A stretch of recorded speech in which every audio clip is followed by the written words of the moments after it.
the Book of Hallowe'en by Ruth Edna Kelley. Preface. This book is intended to give the reader an account of the origin and history of Hallowe'en, how it absorbed some customs belonging to other days in the year, such as May Day, Midsummer, and Christmas. The context is illustrated by selections from ancient and modern poetry and prose related to Hallowe'en ideas. Those who wish suggestions for reading, recitations, plays, and parties will find the lists in the appendix useful, in addition to the books on entertainments and games to be found in any public library. Special acknowledgment is made to Messrs. E. P. Dutton and Company for permission to use the poem entitled Hallowe'en, from the Spires of Oxford and Other Poems, by W. M. Letts, to Messrs. Longmans, Green and Company for the poem Pomona, by William Morris, and to the editors of the Independent for the use of 5 poems. Ruth Edna Kelley, Lynn, 1919. Chapter 1. Sun Worship, the Sources of Hallowe'en. If we could ask one of the old-world pagans whom he revered as his greatest gods, he would be sure to name among them the sun god, calling him Apollo if he were a Greek, if an Egyptian, Horus or Osiris, if of Norway, Sol, if of Peru, Bochica. As the sun is the center of the physical universe, so all primitive peoples made it the hub about which their religion revolved, nearly always believing it a living person to whom they could say prayers and offer sacrifices, who directed their lives and destinies, and could even snatch men from earthly existence to dwell for a time with him, as it draws the water from lakes and seas.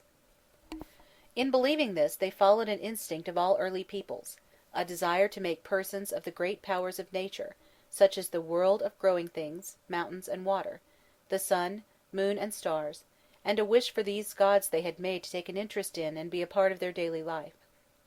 The next step was making stories about them to account for what was seen. So arose myths and legends.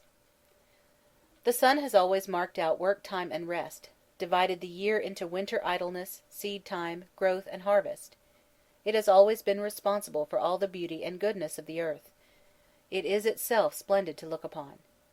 It goes away and stays longer and longer, leaving the land in cold and gloom. It returns bringing the long, fair days and resurrection of spring. A Japanese legend tells how the hidden sun was lured out by an image made of a copper plate, with saplings radiating from it like sunbeams, and a fire kindled, dancing, and prayers. And round the sun in North America the Cherokees believed they brought the sun back upon its northward path by the same means of arousing its curiosity, so that it would come out to see its counterpart and find out what was going on. All the more important church festivals are survivals of old rites to the sun. How many times the Church has decanted the new wine of Christianity into the old bottles of heathendom. Yuletide, the pagan Christmas, celebrated the sun's turning north, and the old Midsummer holiday is still kept in Ireland and on the continent as St. John's Day, by the lighting of bonfires and a dance about them from east to west as the sun appears to move.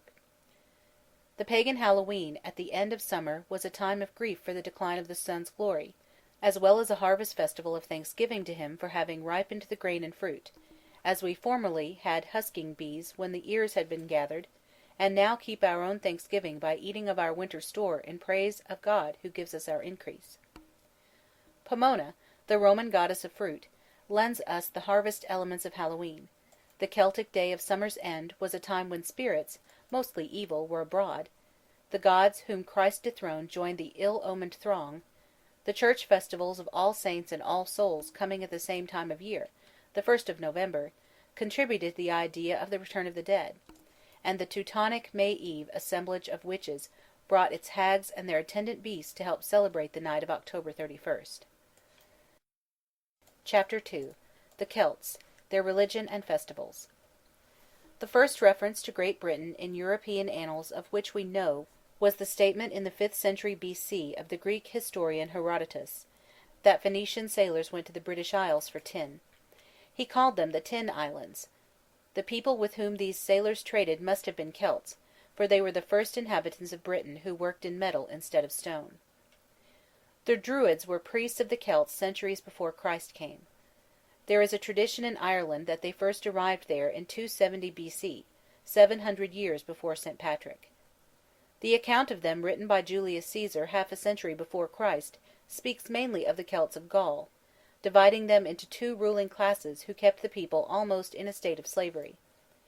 the knights, who waged war, and the Druids, who had charge of worship and sacrifices, and were in addition physicians, historians, teachers, scientists, and judges.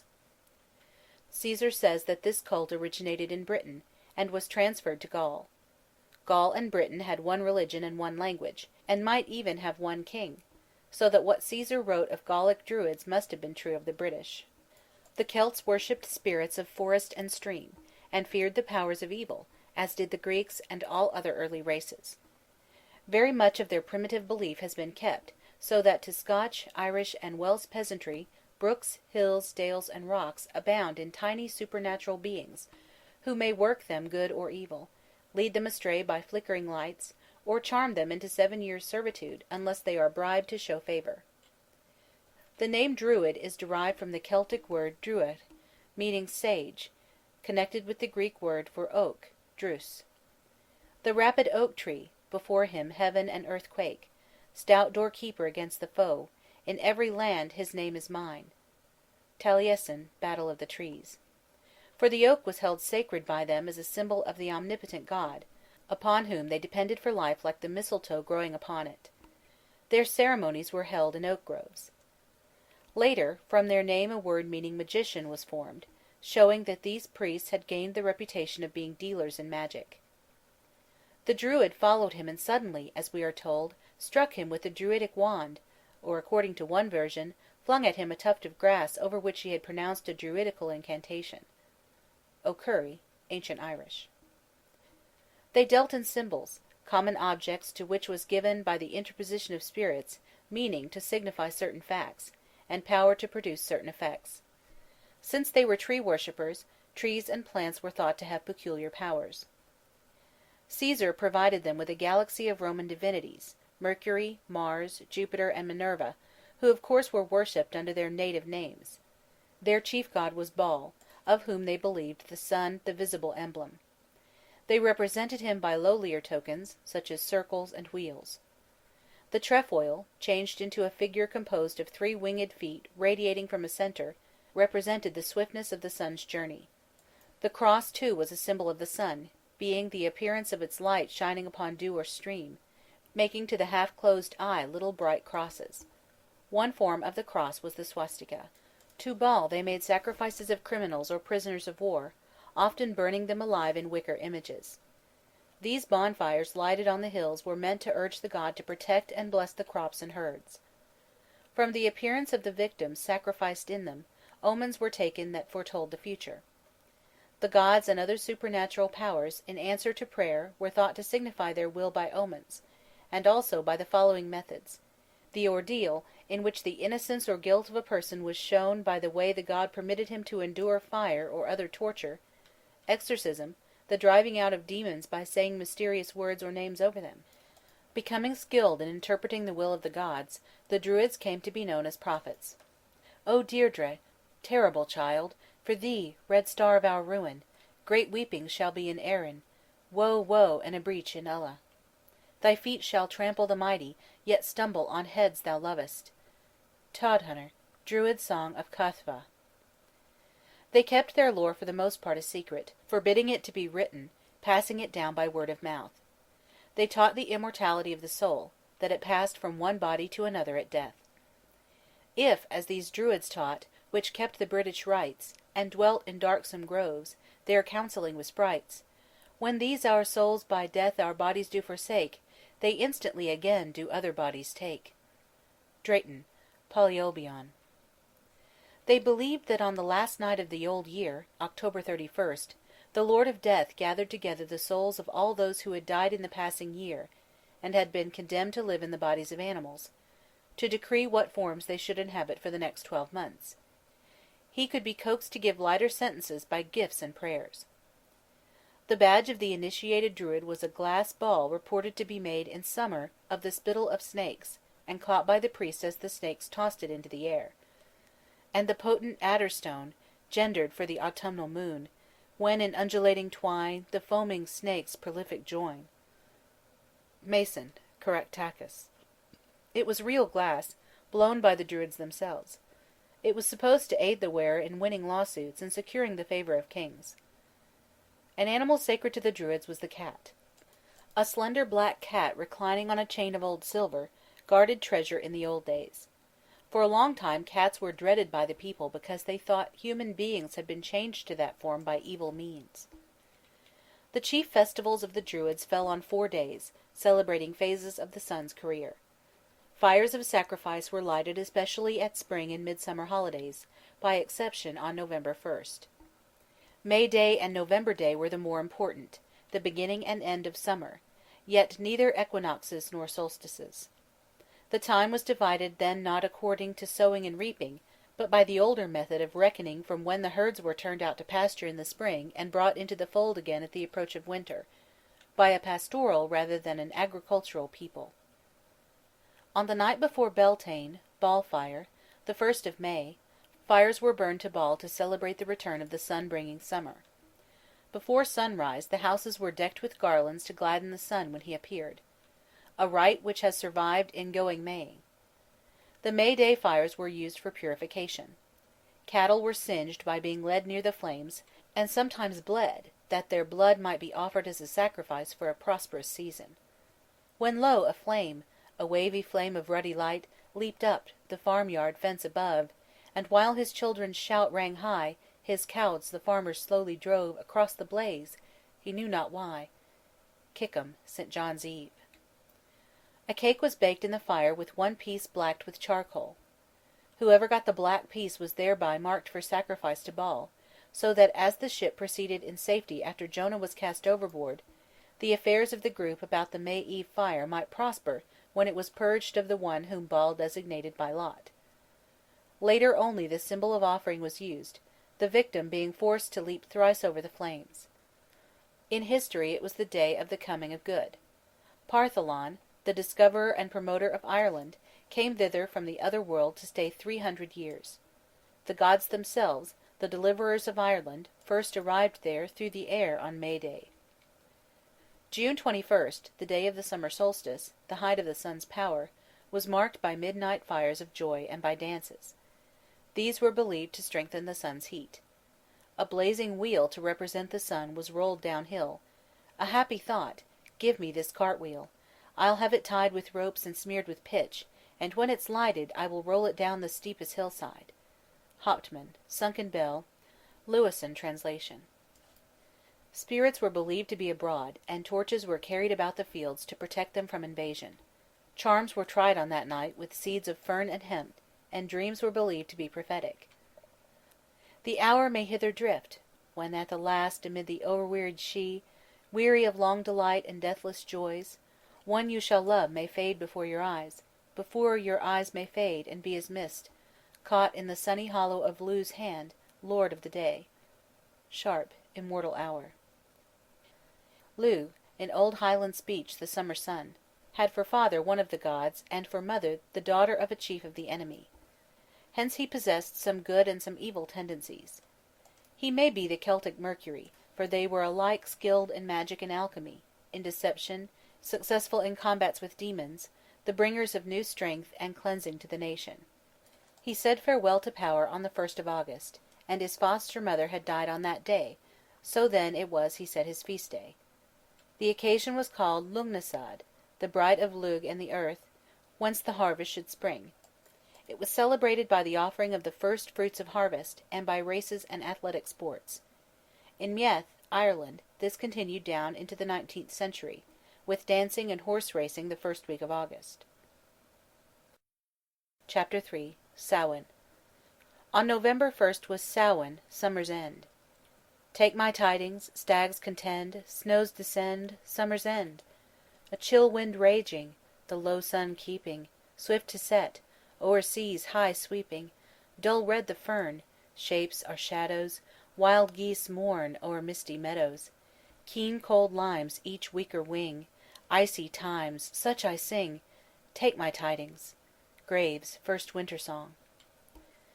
Then the flocks were driven in, and men first had leisure after harvest toil. Fires were built as thanksgiving to Baal for harvest. The old fire on the altar was quenched before the night of October 31st, and the new one made, as were all sacred fires, by friction. It was called forced fire. A wheel and a spindle were used; the wheel, the sun symbol, was turned from east to west, sunwise. The sparks were caught in tow, blazed upon the altar, and were passed on to light the hilltop fires. The new fire was given next morning, New Year's Day, by the priest to the people to light their hearths, where all fires had been extinguished. The blessed fire was thought to protect the year through the home it warmed. In Ireland the altar was Tuatha, on the hill of Ward in Meath, where sacrifices, especially black sheep, were burnt in the new fire. From the death struggles and look of the creatures omens for the future year were taken. The year was over, and the sun's life of a year was done. The Celts thought that at this time the sun fell a victim for 6 months to the powers of winter darkness. In Egyptian mythology one of the sun gods, Osiris, was slain at a banquet by his brother Situ, the god of darkness. On the anniversary of the murder, the first day of winter, no Egyptian would begin any new business for fear of bad luck, since the spirit of evil was then in power. From the idea that the sun suffered from his enemies on this day grew the association of Samhain with death. The melancholy days are come, the saddest of the year, of wailing winds and naked woods and meadows brown and sere. Heaped in the hollows of the grove, the withered leaves lie dead. They rustle to the eddying gust and to the rabbit's tread. The robin and the wren are flown, and from the shrub the jay, and from the wood-top calls the crow, through all the gloomy day. The wind-flower and the violet, they perished long ago, and the wild rose and the orchids died among the summer glow. But on the hill the goldenrod and the aster in the wood, and the yellow sunflower by the brook in autumn beauty stood, till fell the frost from a cold clear heaven, as falls the plague on men, and the brightness of their smile was gone from upland, glade, and glen. Bryant, Death of the Flowers. In the same state as those who are dead are those who have never lived, dwelling right in the world, but invisible to most mortals at most times. Seers could see them at any time, and if very many were abroad at once, others might get a chance to watch them too. There is a world in which we dwell, and yet a world invisible, and do not think that naught can be, save only what with eyes ye see. I tell ye that, this very hour, had but your sight a spirit's power, ye would be looking eye to eye at a terrific company. Cox, Hallowe'en. These supernatural spirits ruled the dead. There were 2 classes, Tuatha De Danann, the people of the goddess Danu, gods of light and life, and spirits of darkness and evil. The Tuatha had their chief seat on the Isle of Man, in the middle of the Irish Sea, and brought under their power the islands about them. On a midsummer day they vanquished the Firbolgs and gained most of Ireland, by the battle of Moytura. A long time afterwards, perhaps 1000 B.C., the Fomor, sea demons, after destroying nearly all their enemies by plagues, exacted from those remaining as tribute a third part of their corn, a third part of their milk, and a third part of their children.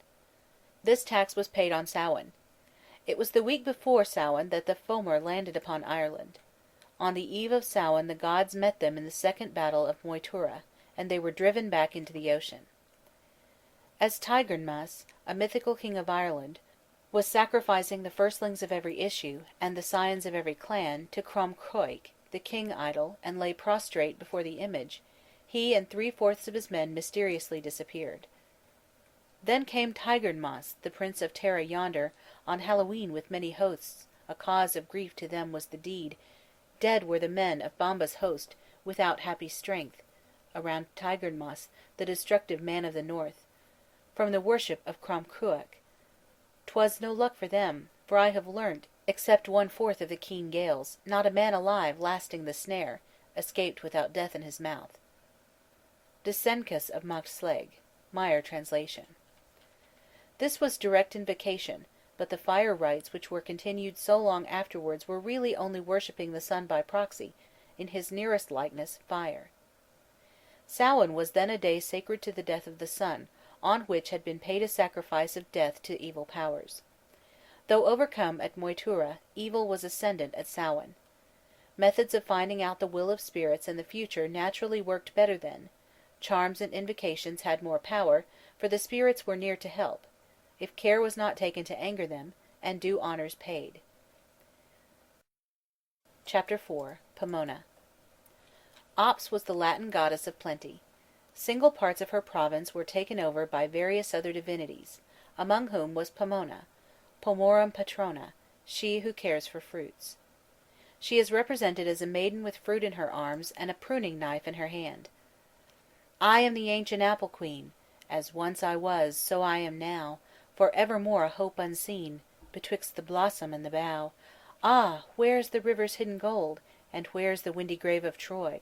Yet come I as I came of old, from out the heart of summer's joy. Morris, Pomona. Many Roman poets told stories about her, the best known being by Ovid, who says that she was wooed by many orchard gods, but preferred to remain unmarried.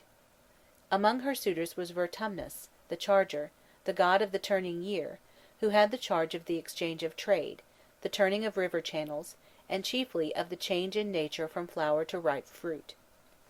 True to his character, he took many forms to gain Pomona's love.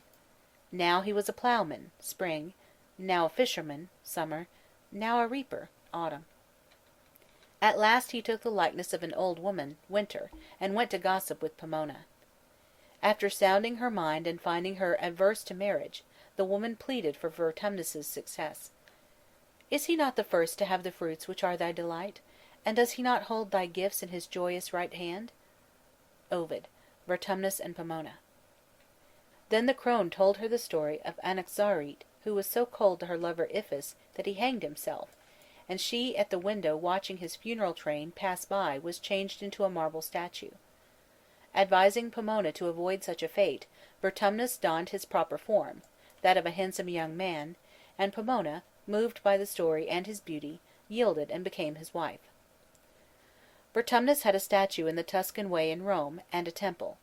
His festival, the Vortumnalia, was held on the 23rd of August, when the summer began to wane. Garlands and garden produce were offered to him. Pomona had been assigned to one of the 15 Flamina, priests whose duty it was to kindle the fire for special sacrifices. She had a grove near Ostia where a harvest festival was held about November 1st.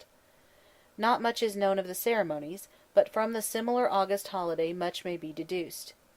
Then the deities of fire and winter were propitiated that their disfavour might not stop the crops.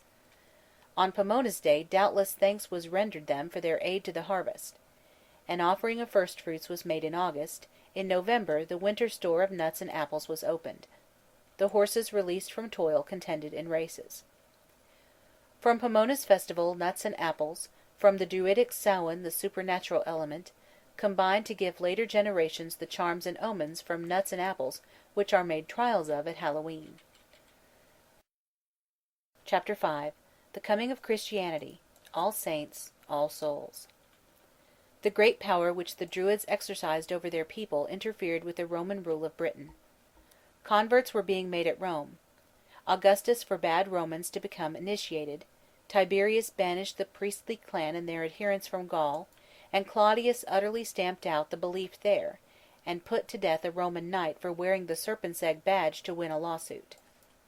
Forbidden to practice their rites in Britain, the Druids fled to the Isle of Mona, near the coast of Wales.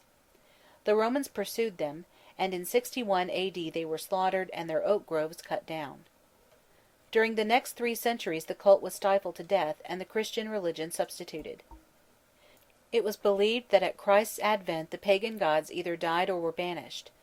The lonely mountains o'er, and the resounding shore, a weeping of voice heard, and loud lament. From haunted spring and dale, edged with poplar pale, the parting genius is with sighing sent. With flower interwoven tresses torn, the nymphs in twilight shade of tangled thickets mourn. Milton, on the morning of Christ's nativity. The Christian fathers explained all oracles and omens by saying that there was something in them, but that they were the work of the evil one. The miraculous power they seemed to possess worked black magic. It was a long, hard effort to make men see that their gods had all the time been wrong, and harder still to root out the age-long growth of rite and symbol. But on the old religion might be grafted new names. Midsummer was dedicated to the birth of St. John, Lugnasad became Lammas. The fires belonging to these times of year were retained, their old significance forgotten or reconsecrated. The rowan or mountain ash whose berries had been the food of the Tuatha, now exorcised those very beings.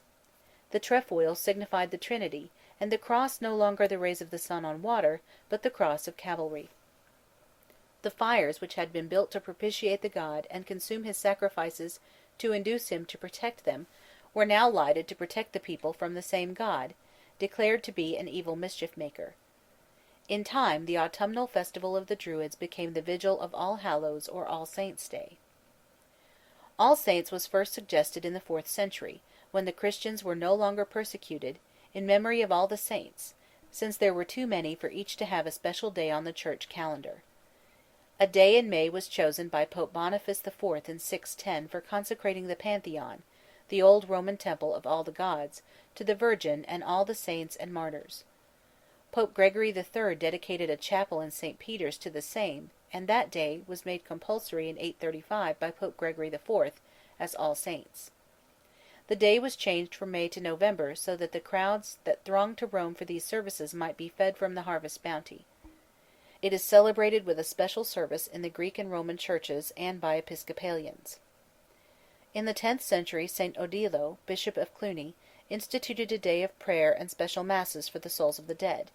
He had been told that a hermit dwelling near a cave heard the voices and howlings of devils, which complained strongly because that the souls of them that were dead were taken away from their hands by alms and by prayers. De Voragine, Golden Legend. This day became All Souls, and was set for November 2nd.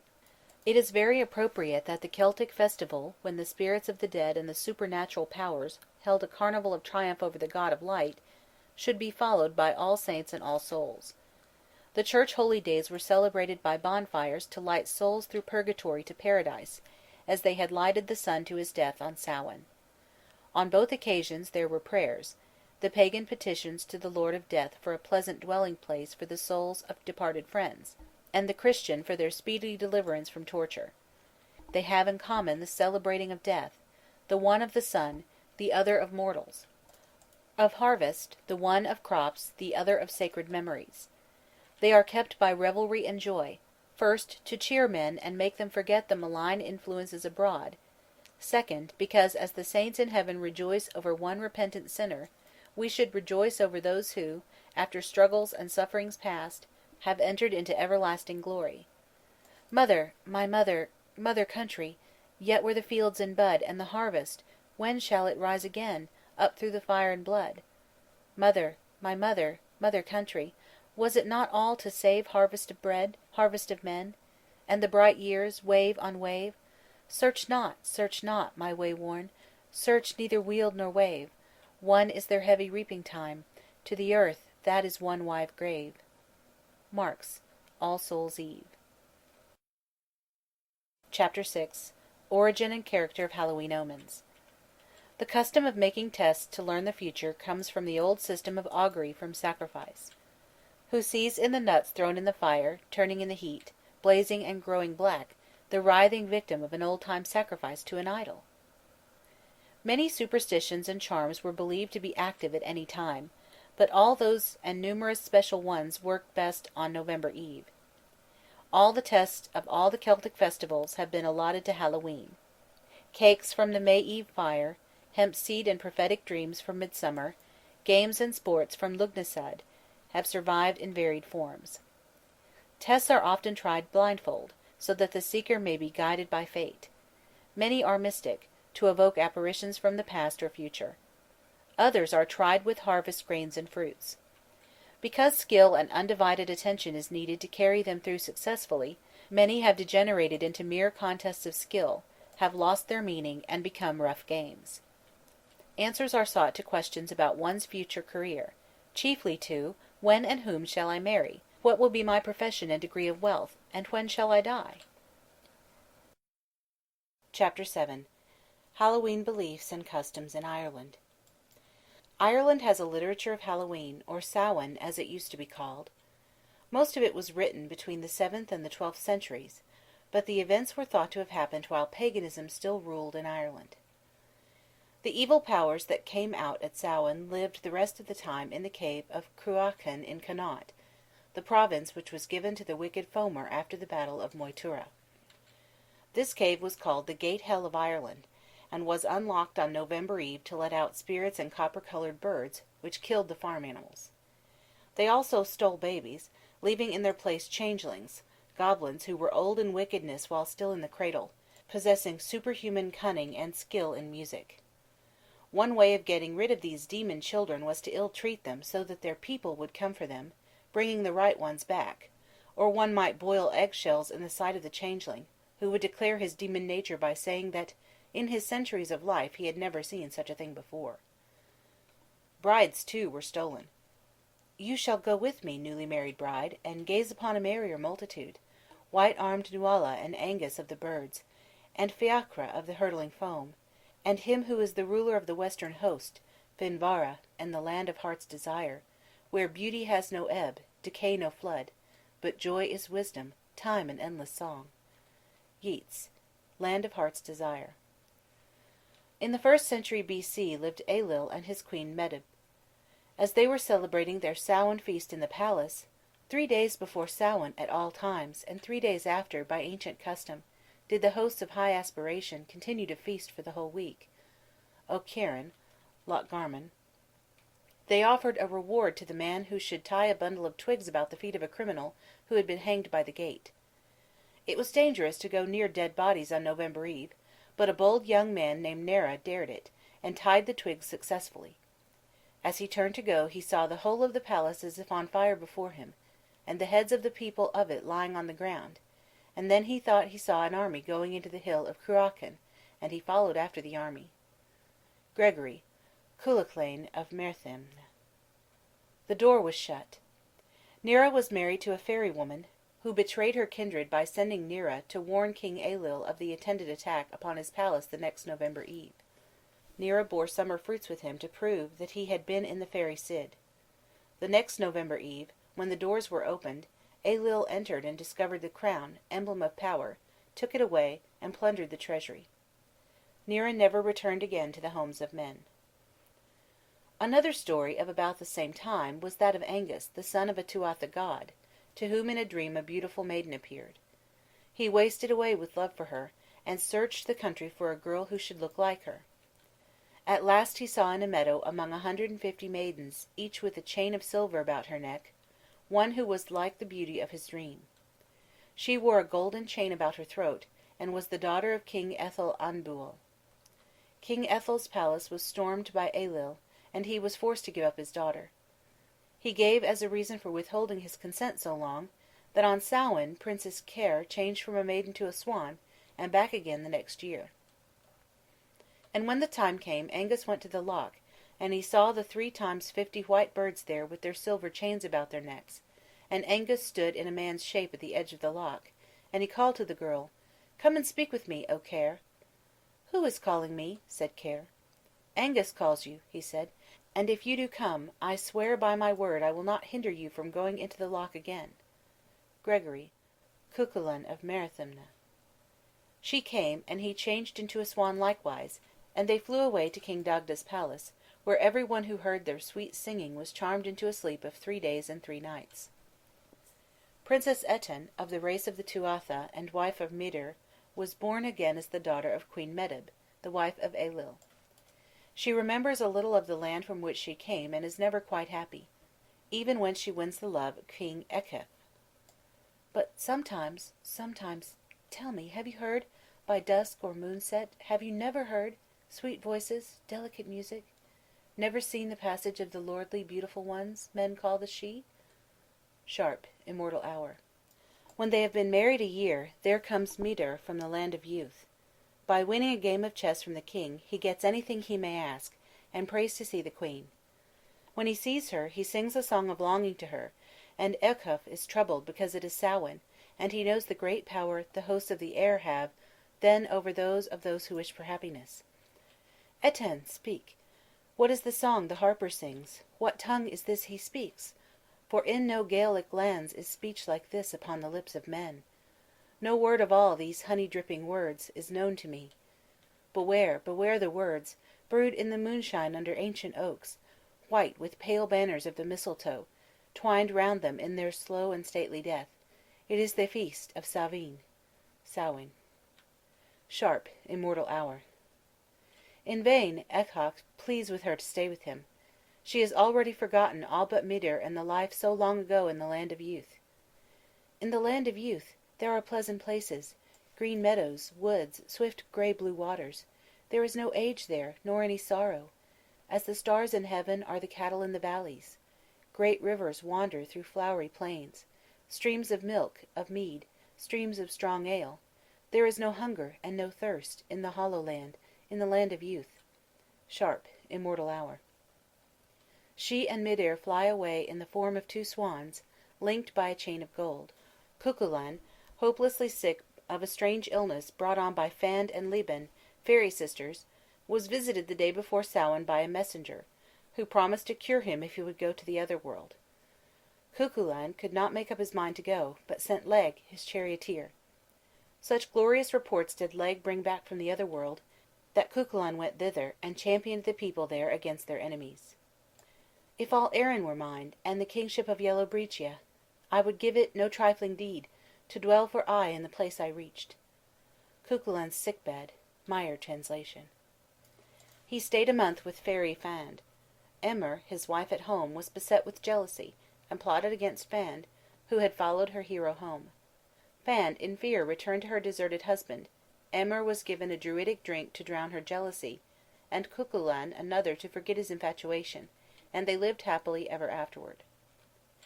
Even after Christianity was made the vital religion in Ireland, it was believed that places not exorcised by prayers and by the sign of the cross were still haunted by Druids.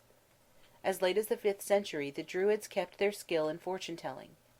King Dathi got a Druid to foretell what would happen to him from one Hallowe'en to the next, and the prophecy came true. Their religion was now declared evil, and all evil, or at any rate suspicious things, were assigned to them or to the devil as followers. Mere Bruin. Are not they likewise the children of God? Father Hart. Colleen, they are the children of the Fiend, and they have power until the end of time, when God shall fight with them a great pitched battle, and hack them into pieces. Yeats, Land of Heart's Desire. The power of fairy music was so great that St. Patrick himself was put to sleep by a minstrel who appeared to him on the day before Samhain. The Tuatha De Danann, angered at the renegade people who no longer did them honour, sent another minstrel, who, after laying the ancient religious seat Tara under a 23 years' charm, burned up the city with his fiery breath. These infamous spirits dwelt in grassy mounds, called forts, which were the entrances to underground palaces full of treasure, where was always music and dancing. These treasure houses were only opened on November Eve, when the throngs of spirits, fairies, and goblins trooped out for revels about the country. For the fairy mounds of Erin are always opened about Hallowe'en. Expedition of Nera, Meyer translation. The old Druid idea of obsession, the besieging of a person by an evil spirit, was practised by them at that time. This is the first day of winter, and today the hosts of the air are in their greatest power. Warren, Twig of Thorn. If the fairies wished to seize a mortal, which power they had, as the sun god could take men to himself, they caused him to give them certain tokens by which he delivered himself into their hands. They might be milk and fire. Mary Bruin. A little queer old woman cloaked in green, who came to beg a porringer of milk. Bridget Bruin.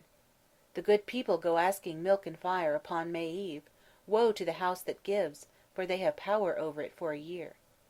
Yeats, Land of Heart's Desire. Or one might receive a fairy thorn such as Uina brings home, which shrivels up at the touch of St. Bridget's image. Oh, ever since I kept the twig of thorn and hid it, I have seen strange things, and heard strange laughter, and far voices calling. Warren, Twig of Thorn. Or one might be lured by music as he stopped near the fort to watch the dancing, for the revels were held in secret, as those of the Druids had been, and no one could look on them unaffected. A story is told of Paddy More, a great, stout, uncivil churl, and Paddy Beg, a cheerful little hunchback. The latter, seeing lights and hearing music, paused by a mound, and was invited in. Urged to tell stories, he complied. He danced as spryly as he could for his deformity. He sang and made himself so agreeable that the fairies decided to take the hump off his back, and send him home a straight manly fellow. The next Hallowe'en who should come by the same place but Paddy More, and he stopped likewise to spy at the merrymaking. He too was called in, but would not dance politely, added no stories nor songs. The fairies clapped Paddy Beg's hump on his back, and dismissed him under a double burden of discomfort. A lad called Guleesh, listening outside a fort on Hallowe'en, heard the spirits talking of the fatal illness of his betrothed, the daughter of the King of France. They said that if Guleesh but knew it, he might boil an herb that grew by his door and give it to the princess and make her well. Joyfully Guleesh hastened home, prepared the herb, and cured the royal girl. Sometimes people did not have the luck to return, but were led away to a realm of perpetual youth and music. Father Hart. What are you reading? Mary Bruin. How a Princess Edane, a daughter of a king of Ireland, heard a voice singing on a May eve like this, and followed, half awake and half asleep, until she came into the land of Faery, where nobody gets old and godly and grave, where nobody gets old and crafty and wise, where nobody gets old and bitter of tongue, and she is still there, busied with a dance, deep in the dewy shadow of a wood, or where the stars walk upon a mountain top. Yeats, Land of Heart's Desire. If one returned, he found that the space which seemed to him but one night had been many years, and with the touch of earthly sod the age he had postponed suddenly weighed him down. Ossian, released from fairyland after 300 years' dalliance there, rode back to his own country on horseback. He saw men imprisoned under a block of marble and others trying to lift the stone. As he leaned over to aid them, the girth broke. With the touch of earth straightway the white horse fled away on his way home, and Ossian became aged, decrepit, and blind. No place as much as Ireland has kept the belief in all sorts of supernatural spirits abroad among its people. From the time when the hill of Ward, near Tara, in pre-Christian days, the sacrifices were burned and the Tuatha were thought to appear on Samhain, to as late as 1910, testimony to actual appearance of the little people is to be found. Among the usually invisible races which I have seen in Ireland, I distinguish 5 classes. There are gnomes, who are earth spirits, and who seem to be a sorrowful race. I once saw some of them distinctly on the sign of Ben Bulben. They had rather round heads, and dark, thick-set bodies, and in stature were about 2 1/2 feet. The leprechauns are different, being full of mischief, though they too are small. I followed a leprechaun from the town of Wicklow out to the Carreg Sidhe, Rock of the Fairies, a distance of half a mile or more, where he disappeared. He had a very merry face, and beckoned to me with his finger. A 3rd class are the little people, who, unlike the gnomes and leprechauns, are quite good-looking, and they are very small. The good people are tall, beautiful beings, as tall as ourselves. They direct the magnetic currents of the earth. The gods are really the Tuatha De Danann, and they are much taller than our race. Whence? Fairy faith in Celtic countries. The sight of apparitions on Hallowe'en is believed to be fatal to the beholder. One night my lady's soul walked along the wall like a cat. Long Tom Bowman beheld her, and that day week fell he into the well and was drowned. Pyle, Priest and the Piper. One version of the jack-o'-lantern story comes from Ireland. A stingy man named Jack was for his inhospitality barred from all hope of heaven, and because of practical jokes on the devil was locked out of hell. Until the judgment day is condemned to walk the earth with a lantern to light his way. The place of the old Lord of the Dead, the Tuatha god Samhain, to whom vigil was kept and prayers said on November Eve for the good of departed souls, was taken in Christian times by St. Columba or Columcille, the founder of a monastery in Ionia in the 5th century. In the 17th century the Irish peasants went about begging money and goodies for a feast, and demanding in the name of Columcille that fatted calves and black sheep be prepared. In place of the Druid fires, candles were collected and lighted on Hallowe'en, and prayers for the souls of the givers said before them. The name of Samhain is kept in the title Oedhic Samhna, Vigil of Samhain, by which the night of October 31st was until recently called in Ireland. There are no Hallowe'en bonfires in Ireland now, but charms and tests are tried. Apples and nuts, the treasure of Pomona, figure largely in these. They are representative winter fruits, the commonest. They can be gathered late and kept all winter. A popular drink at the Hallowe'en gathering in the 18th century was milk in which crushed roasted apples had been mixed. It was called lamb's wool, perhaps from Lammas Uphol, the day of the apple fruit. At the Hallowe'en supper, calcanon, mashed potatoes, parsnips, and chopped onions is indispensable. A ring is buried in it, and the one who finds it in his portion will be married in a year, or if he is already married, will be lucky. They had colcannon, and the funniest things were found in it: tiny dolls, mice, a pig made of china, silver sixpences, a thimble, a ring, and lots of other things. After supper was over, all went into the big playroom, and dived for apples in a tub of water, fished for prizes in a basin of flour. Then there were games. Trant, Hallowe'en in Ireland. A coin betokened to the finder wealth, the thimble that he would never marry. A ring and a nut are baked in a cake. The ring, of course, means early marriage; the nut signifies that its finder will marry a widow or a widower. If the kernel is withered, no marriage at all is prophesied. In Roscommon, in Central Ireland, a coin, a sloe, and a bit of wood were baked in a cake. The one getting the sloe would live longest; the one getting the wood was destined to die within the year. A mould of flour turned out on the table held similar tokens. Each person cut off a slice with a knife, and drew out his prize with his teeth. After supper the tests were tried. In the last century nut shells were burned. The best known nut test is made as follows: 3 nuts are named for a girl and 2 sweethearts. If one burns steadily with the girl's nut, that lover is faithful to her; but if either hers or one of the other nuts starts away, there will be no happy friendship between them. Apples are snapped from the end of a stick hung parallel to the floor by a twisted cord, which whirls the stick rapidly when it is let go. Care has to be taken not to bite the candle burning on the other end. Sometimes this test is made easier by dropping the apples into a tub of water and diving for them, or piercing them with a fork dropped straight down. Green herbs called livelong were plucked by the children and hung up on Midsummer Eve. If a plant was found to be still green on Hallowe'en, the one who had hung it up would prosper for the year; but if it had turned yellow or had died, the child would also die. Hemp seed is sown across 3 furrows, the sower repeating, "Hemp seed, I saw thee, hemp seed, I saw thee, and her that is to be my true love, come after me and draw thee." On looking back over his shoulder he will see the apparition of his future wife in the act of hemp gathering. 7 cabbage stalks were named for any 7 of the company, then pulled up, and the guests asked to come out, and see their souls. 1, 2, 3, and up to 7. If all are white, all go to heaven. If one is black as Murtagh's evil, he'll soon be screeching with the devil. Red Mike was a queer one from his birth, and no wonder, for he first saw the light atween dusk and dark o' Hallowe'en Eve.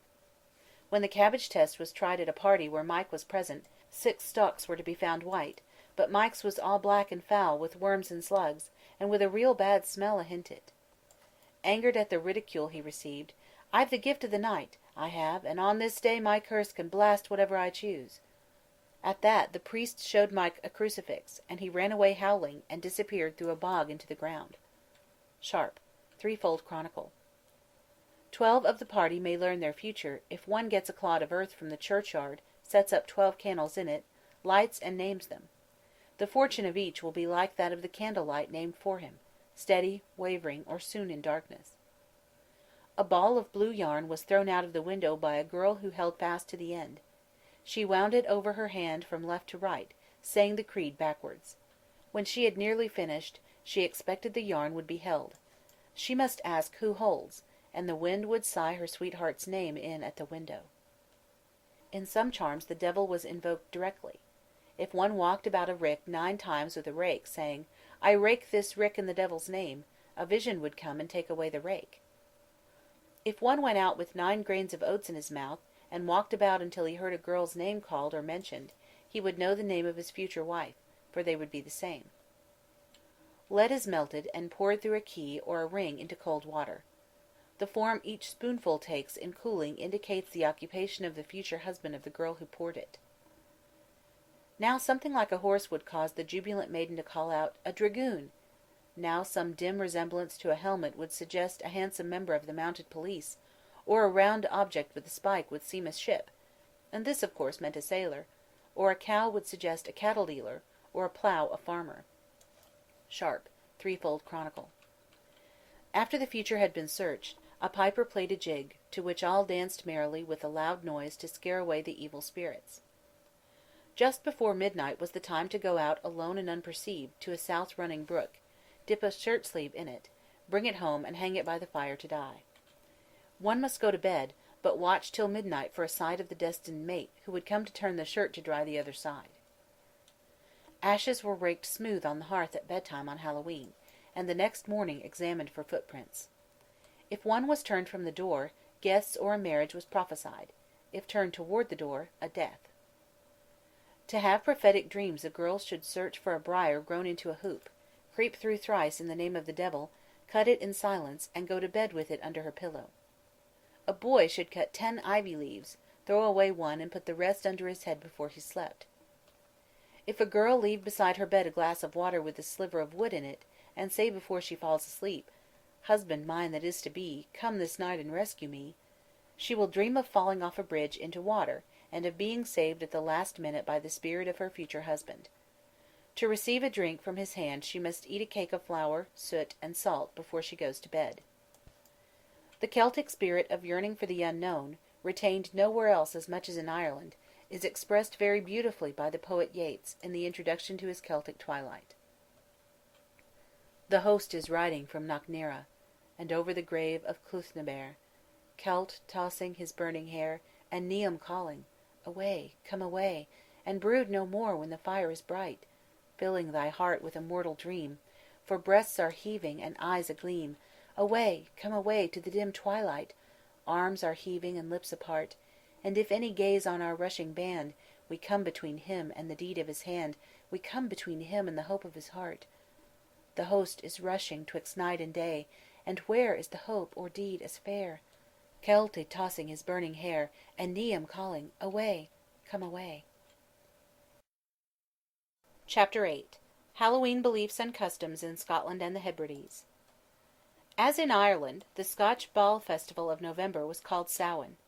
Western Scotland, lying nearest Tara, centre alike of pagan and Christian religion in Ireland, was colonised by both the people and the customs of Eastern Ireland.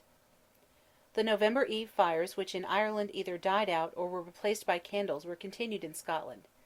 In Buchan, where was the altar source of the Samhain fire, bonfires were lighted on hilltops in the 18th century, and in Moray the idea of fires of thanksgiving for harvest was kept to as late as 1866. All through the 18th century in the Highlands and in Perthshire, torches of heath, broom, flax, or ferns were carried about in the fields and villages by each family, with the intent to cause good crops in succeeding years. The course about the fields was sunwise, to have a good influence. Brought home at dark, the torches were thrown down in a heap, and made a fire. This blaze was called Samhain, of rest and pleasure. There was much competition to have the largest fire. Each person put in one stone to make a circle about it. The young people ran about with burning brands. Supper was eaten out of doors, and games played. After the fire had burned out, ashes were raked over the stones. In the morning each sought his pebble, and if he found it misplaced, harmed, or a footprint marked near it in the ashes, he believed he should die in a year. In Aberdeenshire boys went about the villages, saying, "Gi'es a peat to burn the witches." They were thought to be out stealing milk and harming cattle. Torches used to counteract them were carried from west to east, against the sun. This ceremony grew into a game, when a fire was built by one party, attacked by another, and defended. As in the May fires of purification, the lads lay down in the smoke close by, or ran about and jumped over the flames. As the fun grew wilder, they flung burning peats at each other, scattered the ashes with their feet, and hurried from one fire to another to have a part in scattering as many as possible before they died out. In 1874, at Balmoral, a royal celebration of Hallowe'en was recorded. Royalty, tenants, and servants bore torches through the grounds and round the estates. In front of the castle was a heap of stuff saved for the occasion. The torches were thrown on. When the fire was burning its liveliest, a hobgoblin appeared, drawing in a car the figure of a witch, surrounded by fairies carrying lances. The people formed a circle about the fire, and the witch was tossed in. Then there were dances to the music of bagpipes. It was the time of year when servants changed masters or signed up anew under the old ones. They might enjoy a holiday before resuming work, so they sang, "This is Hallowe'en, the morn is Halliday, nine free nicht till Martinmas, as soon they'll wear away." Children born on Hallowe'en could see and converse with supernatural powers more easily than others. In Ireland, Evil relations caused Red Mike's downfall. For Scotland, Mary Avenel, in Scott's Monastery, is the classic example. "And touching the barn, it's weel kenned she was born on Hallowe'en, and they that are born on Hallowe'en whiles see mair than other folk." There is no hint of dark relations, but rather of a clear-sightedness which lays bare truths, even those concealed in men's breasts. Mary Avenel sees the spirit of her father after he has been dead for years. The White Lady of Avenel is her peculiar guardian.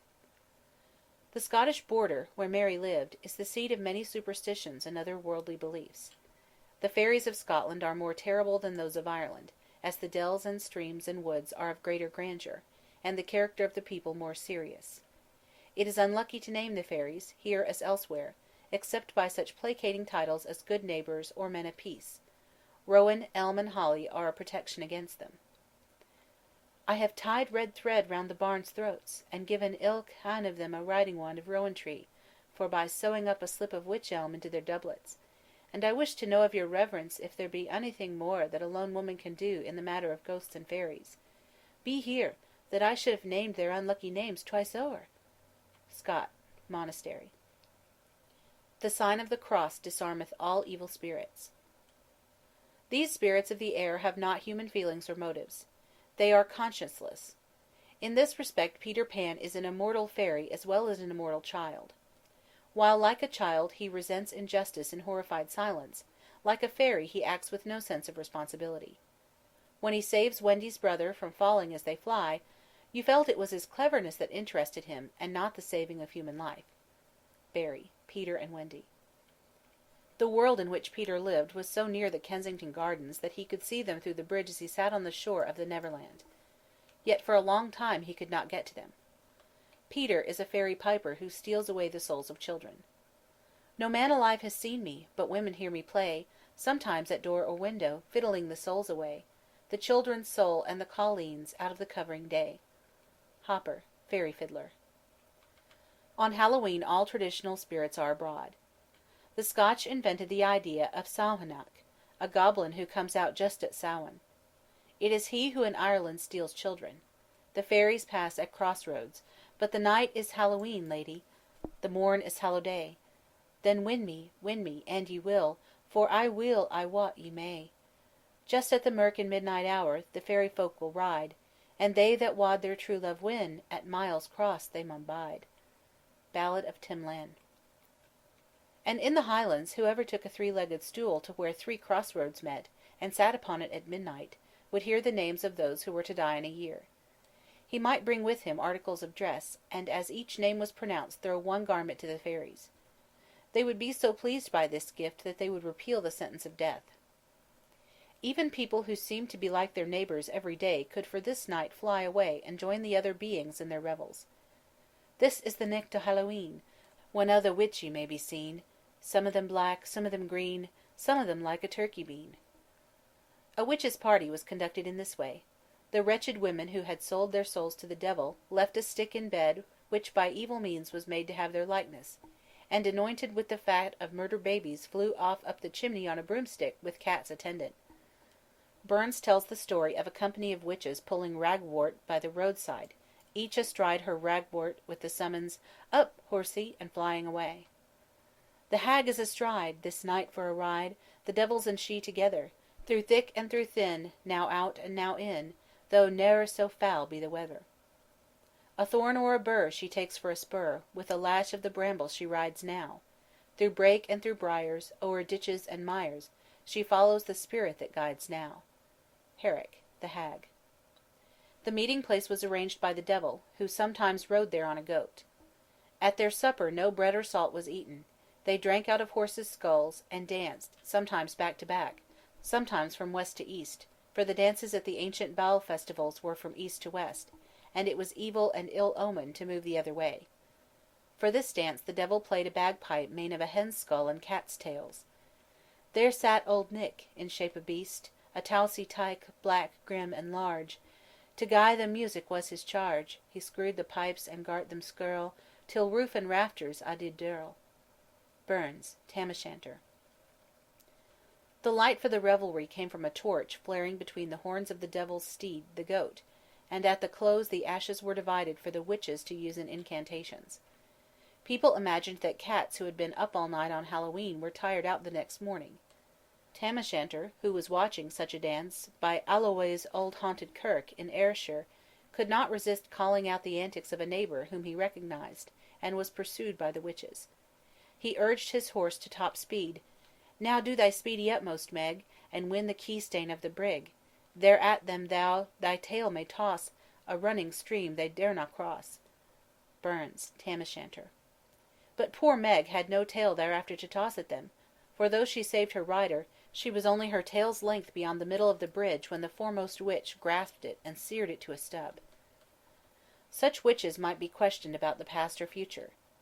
He that dare sit on St. Swithin's chair, when the night hag wings the troubled air, questions 3 when he breaks the spell, he may ask, and she must tell. Scott, St. Swithin's chair. Children make of themselves bogies on this evening, carrying the largest turnips they can save from harvest, hollowed out and carved into the likeness of a fearsome face, with teeth and forehead blacked, and lighted by a candle fastened inside. If the spirit of a person simply appears without being summoned, and the person is still alive, it means that he is in danger. If he comes toward the one to whom he appears, the danger is over. If he seems to go away, he is dying.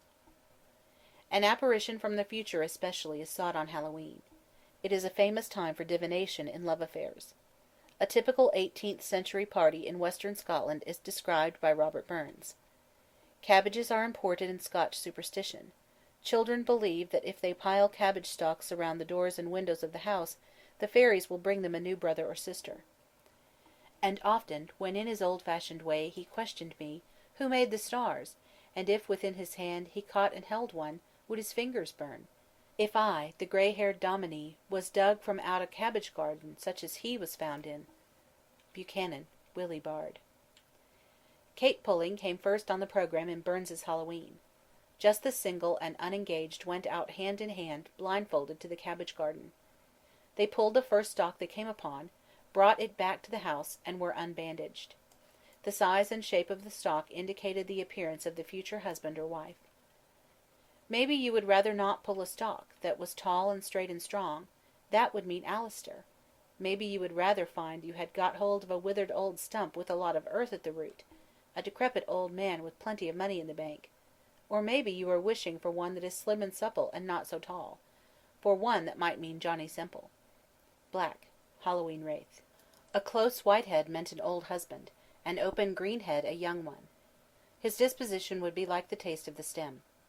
To determine his name, the stalks were hung over the door, and the number of one stalk in the row noted. If Jessie put hers up third from the beginning, and the third man who passed through the doorway under it was named Alan, her husband's first name would be Alan. This is practiced only a little now among farmers. It has a special virtue if the cabbage has been stolen from the garden of an unmarried person. Sometimes the pith of a cabbage stalk was pushed out, the hole filled with tow, which was set afire, and blown through the keyholes on Hallowe'en. Their runs clean through and through were bored, and stuffed with ravelins fou, and like a chimley when on fire, each could reek the outspew. Jock through the keyhole sent a cloud that reached across the house, while in below the door reek rushed like water through a sluice. Dick, Splores of a Hallowe'en. Cabbage broth was a regular dish at the Hallowe'en feast. Mashed with potatoes, as in Ireland, or a dish of meal and milk holds symbolic objects, a ring, a thimble, and a coin. In the cake are baked a ring and a key. The ring signifies to the possessor marriage, and the key a journey.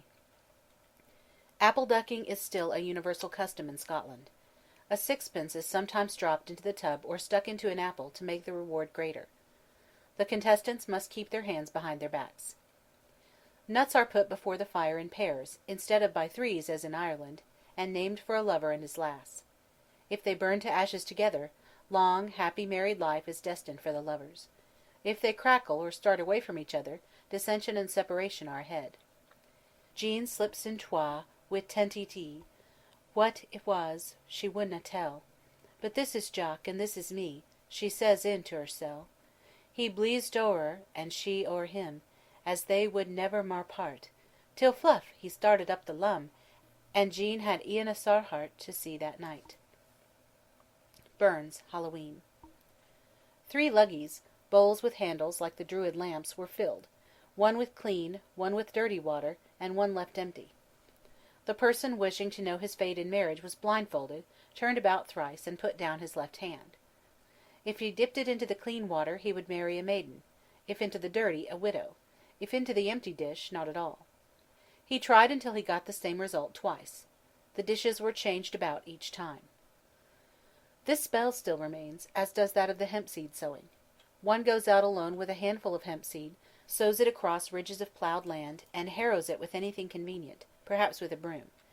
Hempseed, I saw thee, and her that is to be my lass, come after me and draw thee. Burns, Hallowe'en. Having said this, he looks behind him to see his sweetheart gathering hemp. This should be tried just at midnight with the moon behind. At Eonahalamus no sleep I sought, but to the field a bag of hempseed brought. I scattered round the seed on every side, and 3 times 3 in trembling accents cried, This hempseed with my virgin hand I sow, who shall my true love be, the crop shall mow. Gay, Pastorals. A spell that has been discontinued is throwing the clue of blue yarn into the kiln pot, instead of out the window, as in Ireland. As it is wound backwards, something holds it. The winder must ask, Wha holds, to hear the name of her future sweetheart. And aye she went, and aye she swat, I wot she made nae junkin, till something held within the pot, good Lord, but she was quakin'. But whether 'twas the devil himself, or whether 'twas a balkin, or whether it was Andrew Bell, she did na wait on talkin' to speir that night. Burns, Hallowe'en. Another spell not commonly tried now is winnowing 3 measures of imaginary corn, as one stands in the barn alone with both doors open to let the spirits that come in go out again freely. As one finishes the motions, the apparition of the future husband will come in at one door and pass out at the other.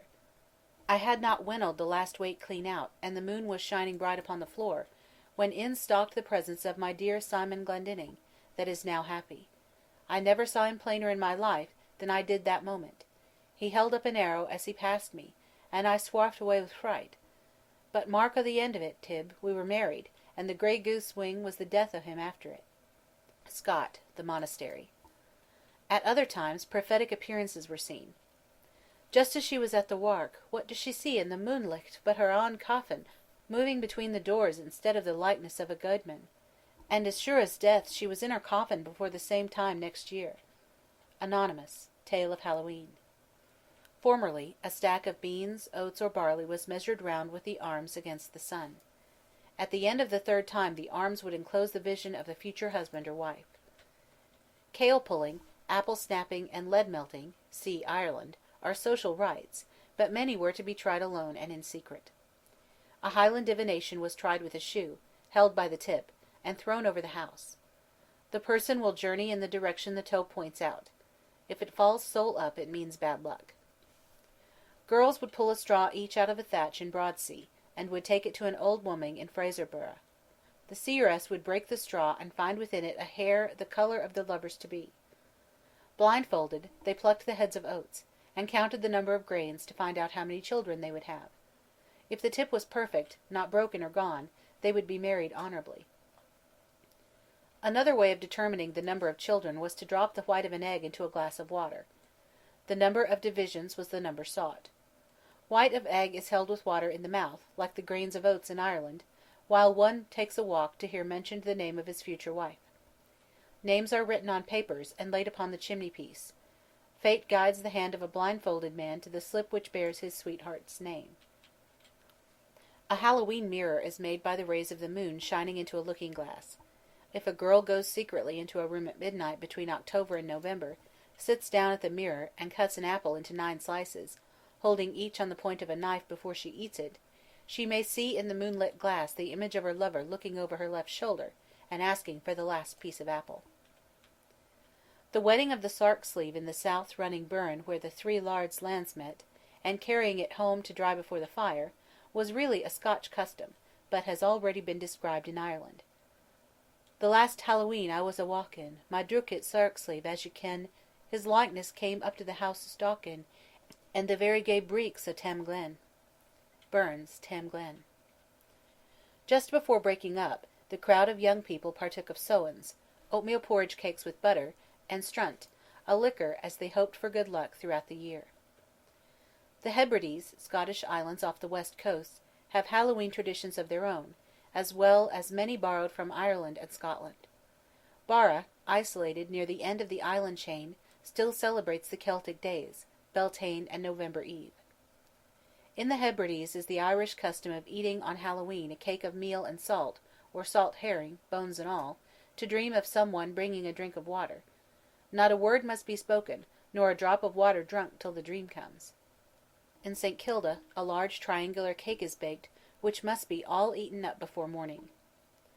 A curious custom that prevailed in the island of Lewis in the 18th century was the worship of Shoni, a sea god with a Norse name. His ceremonies were similar to those paid to Samhain in Ireland, but more picturesque. Ale was brewed at a church from malt brought collectively by the people. One took a cupful in his hand, and waded out into the sea up to his waist, saying, as he poured it out, "Shoni, I give you this cup of ale, hoping that you'll be so kind as to send us plenty of seaware, for enriching our ground the ensuing year." The party returned to the church, waited for a given signal when a candle burning on the altar was blown out. Then they went out into the fields and drank ale with dance and song. The dumb cake originated in Lewis. Girls were each apportioned a small piece of dough, mixed with any but spring water. They kneaded it with their left hands in silence. Before midnight they pricked initials on them with a new pin, and put them by the fire to bake. The girls withdrew to the farther end of the room, still in silence. At midnight each lover was expected to enter and lay his hand on the cake marked with his initials. In South Uist and Eriskay on Hallowe'en fairies are out, a source of terror to those they meet. Hallowe'en will come, witchcraft will be set a-going, fairies will be at full speed, running in every pass, avoid the road, children, children. But for the most part this belief has died out on Scottish land, except near the border, and Hallowe'en is celebrated only by stories and jokes and games, songs and dances. Chapter 9. Hallowe'en Beliefs and Customs in England and Man. Man especially has a treasury of fairy tradition, Celtic and Norse combined. Manx fairies too dwell in the middle world, since they are fit for neither heaven nor hell. Even now Manx people think they see circles of light in the late October midnight, and little folk dancing within. Longest of all in Man was Samhain considered New Year's Day. According to the old style of reckoning time it came on November 12th. "Tonight is New Year's nights, ha gana," Midsummer's song. As in Scotland, the servants' year ends with October. New Year tests for finding out the future were tried on Samhain. To hear her sweetheart's name a girl took a mouthful of water and 2 handsfuls of salt, and sat down at a door. The first name she heard mentioned was the wished-for one. The 3 dishes proclaimed the fate of the blindfold seeker as in Scotland. Each was blindfolded and touched one of several significant objects: meal for prosperity, earth for death, a net for tangled fortunes. Before retiring each filled a thimble with salt, and emptied it out in a little mound on a plate, remembering his own. If any heap were found fallen over by morning, the person it represented was destined to die in the year. The Manx looked for prints in the smooth-strewn ashes on the hearth, as the Scotch did, and gave the same interpretation. There had been Christian churches in Britain as early as 300 A.D., and Christian missionaries, St. Ninian, Pelagius, and St. Patrick, were active in the next century, and in the course of time St. Augustine. Still the old superstitions persisted, as they always do when they have grown up with the people. King Arthur, who was believed to have reigned in the 5th century, may be a personification of the sun god. He comes from the other world, his magic sword Excalibur is brought thence to him. He fights 12 battles, in number like the months, and is wounded to death by the evil Mordred, once his own knight. He passes in a boat, attended by his fairy sister and 2 other queens, to the island valley of Avalon, where falls not hail or rain or any snow, nor ever wind blows loudly, but it lies deep meadowed, happy, fair with orchard lawns, and bowery hollows crowned with summer sea. Tennyson, Passing of Arthur. The hope of being healed there is like that given to Cuchulainn to persuade him to visit the fairy kingdom. Arthur was expected to come again sometime, as the sun renews his course. As he disappeared from the sight of Bedivere, the last of his knights, the new sun rose, bringing the new year. Avalon means Apple Island. It was like the Hesperides of Greek mythology, the western islands where grew the golden apples of immortality. In Cornwall, after the 6th century, the sun god became St. Michael, and the eastern point where he appeared St. Michael's seat. Look where the great vision of the guarded mount looks toward Namancos and Bayona's hold. Milton, Lycidas. As fruits to Pomona, so berries were devoted to fairies. They would not let anyone cut a blackthorn shoot on Hallowe'en.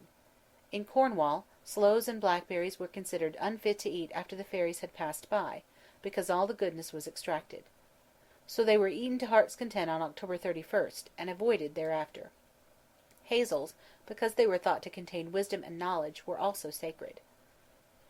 Besides leaving berries for the little people, food was set out for them on Hallowe'en, and on other occasions. They rewarded this hospitality by doing an extraordinary amount of work. How the drudging goblin sweat, to earn his cream bowl duly set, when in one night, ere glimpse of morn, his shadowy flail hath threshed the corn, that 10-day labourers could not end. Then lies him down, the lubber fiend, and stretched out all the chimney's length, basks at the fire his hairy strength. Milton, L'Allegro.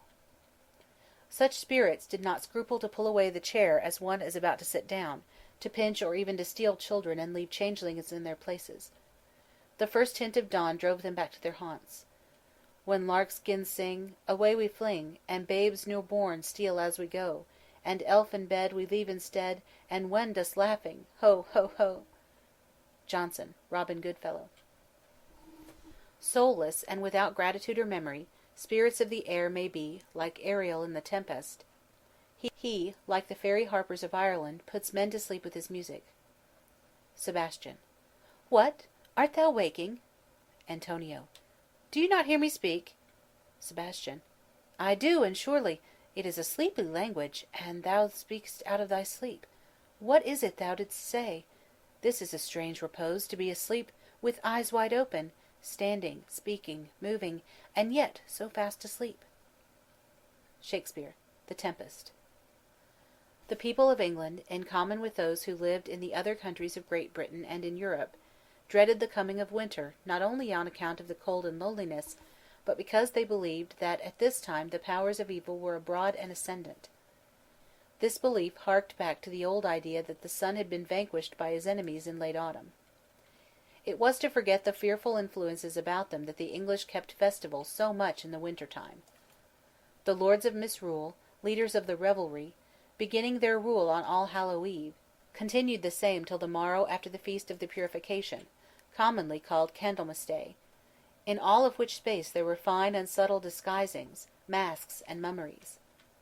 This was written of King Henry IV.'s court at Eltham in 1401, and is true of centuries before and after. They gathered about the fire and made merry while the October tempest whirled the leaves outside, and shrieked round the house like ghosts and demons on a mad carousel. The autumn wind, oh, hear it howl, without October's tempest scowl, as he troops away on the raving wind, and leaveth dry leaves in his path behind. 'Tis the night, of the grave's delight, and the warlock are at their play. Ye think that without the wild winds shout, but no, it is they, it is they. Cox, Hallowe'en. Witchcraft, the origin of which will be traced farther on, had a strong following in England. The three witches in Macbeth are really fates who foretell the future, but they have a kettle in which they boil fillet of a fenny snake, eye of newt and toe of frog, wool of bat and tongue of dog, adder's fork and blind worm's sting, lizard's leg and owlet's wing, for a charm of powerful trouble. Shakespeare, Macbeth. They connect themselves thereby with those evil creatures who pursued Tam O'Shanter, and were servants of the devil. In 1892, in Lincolnshire, people believed that if they looked in through the church door on Hallowe'en they would see the devil preaching his doctrines from the pulpit, and inscribing the names of new witches in his book.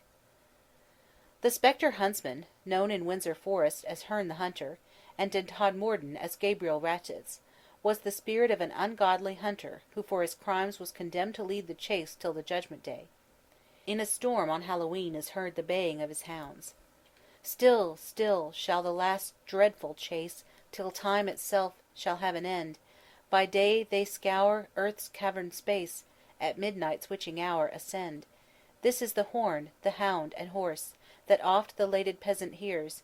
Appalled, he signs the frequent cross, when the wild din invades his ears. Scott, Wild Huntsman. In the north of England Hallowe'en was called Nutcrack and Snap-apple Night. It was celebrated by young people and sweethearts. A variation of the nut test is, naming 2 for 2 lovers before they are put before the fire to roast. The unfaithful lover's nut cracks and jumps away. The loyal burns with a steady, ardent flame to ashes. 2 hazelnuts I threw into the flame, and to each nut I gave a sweetheart's name. This with the loudest bounce me sore amazed. As blazed the nut, so may thy passion grow, for 'twas thy nut that did so brightly glow. Gay, The Spell. If they jump toward each other, they will be rivals. If one of the nuts has been named for the girl and burns quietly with a lover's nut, they will live happily together. If they are restless, there is trouble ahead. These glowing nuts are emblems true of what in human life we view. The ill-matched couple fret and fume, and thus in strife themselves consume, or from each other wildly start, and with a noise for ever part.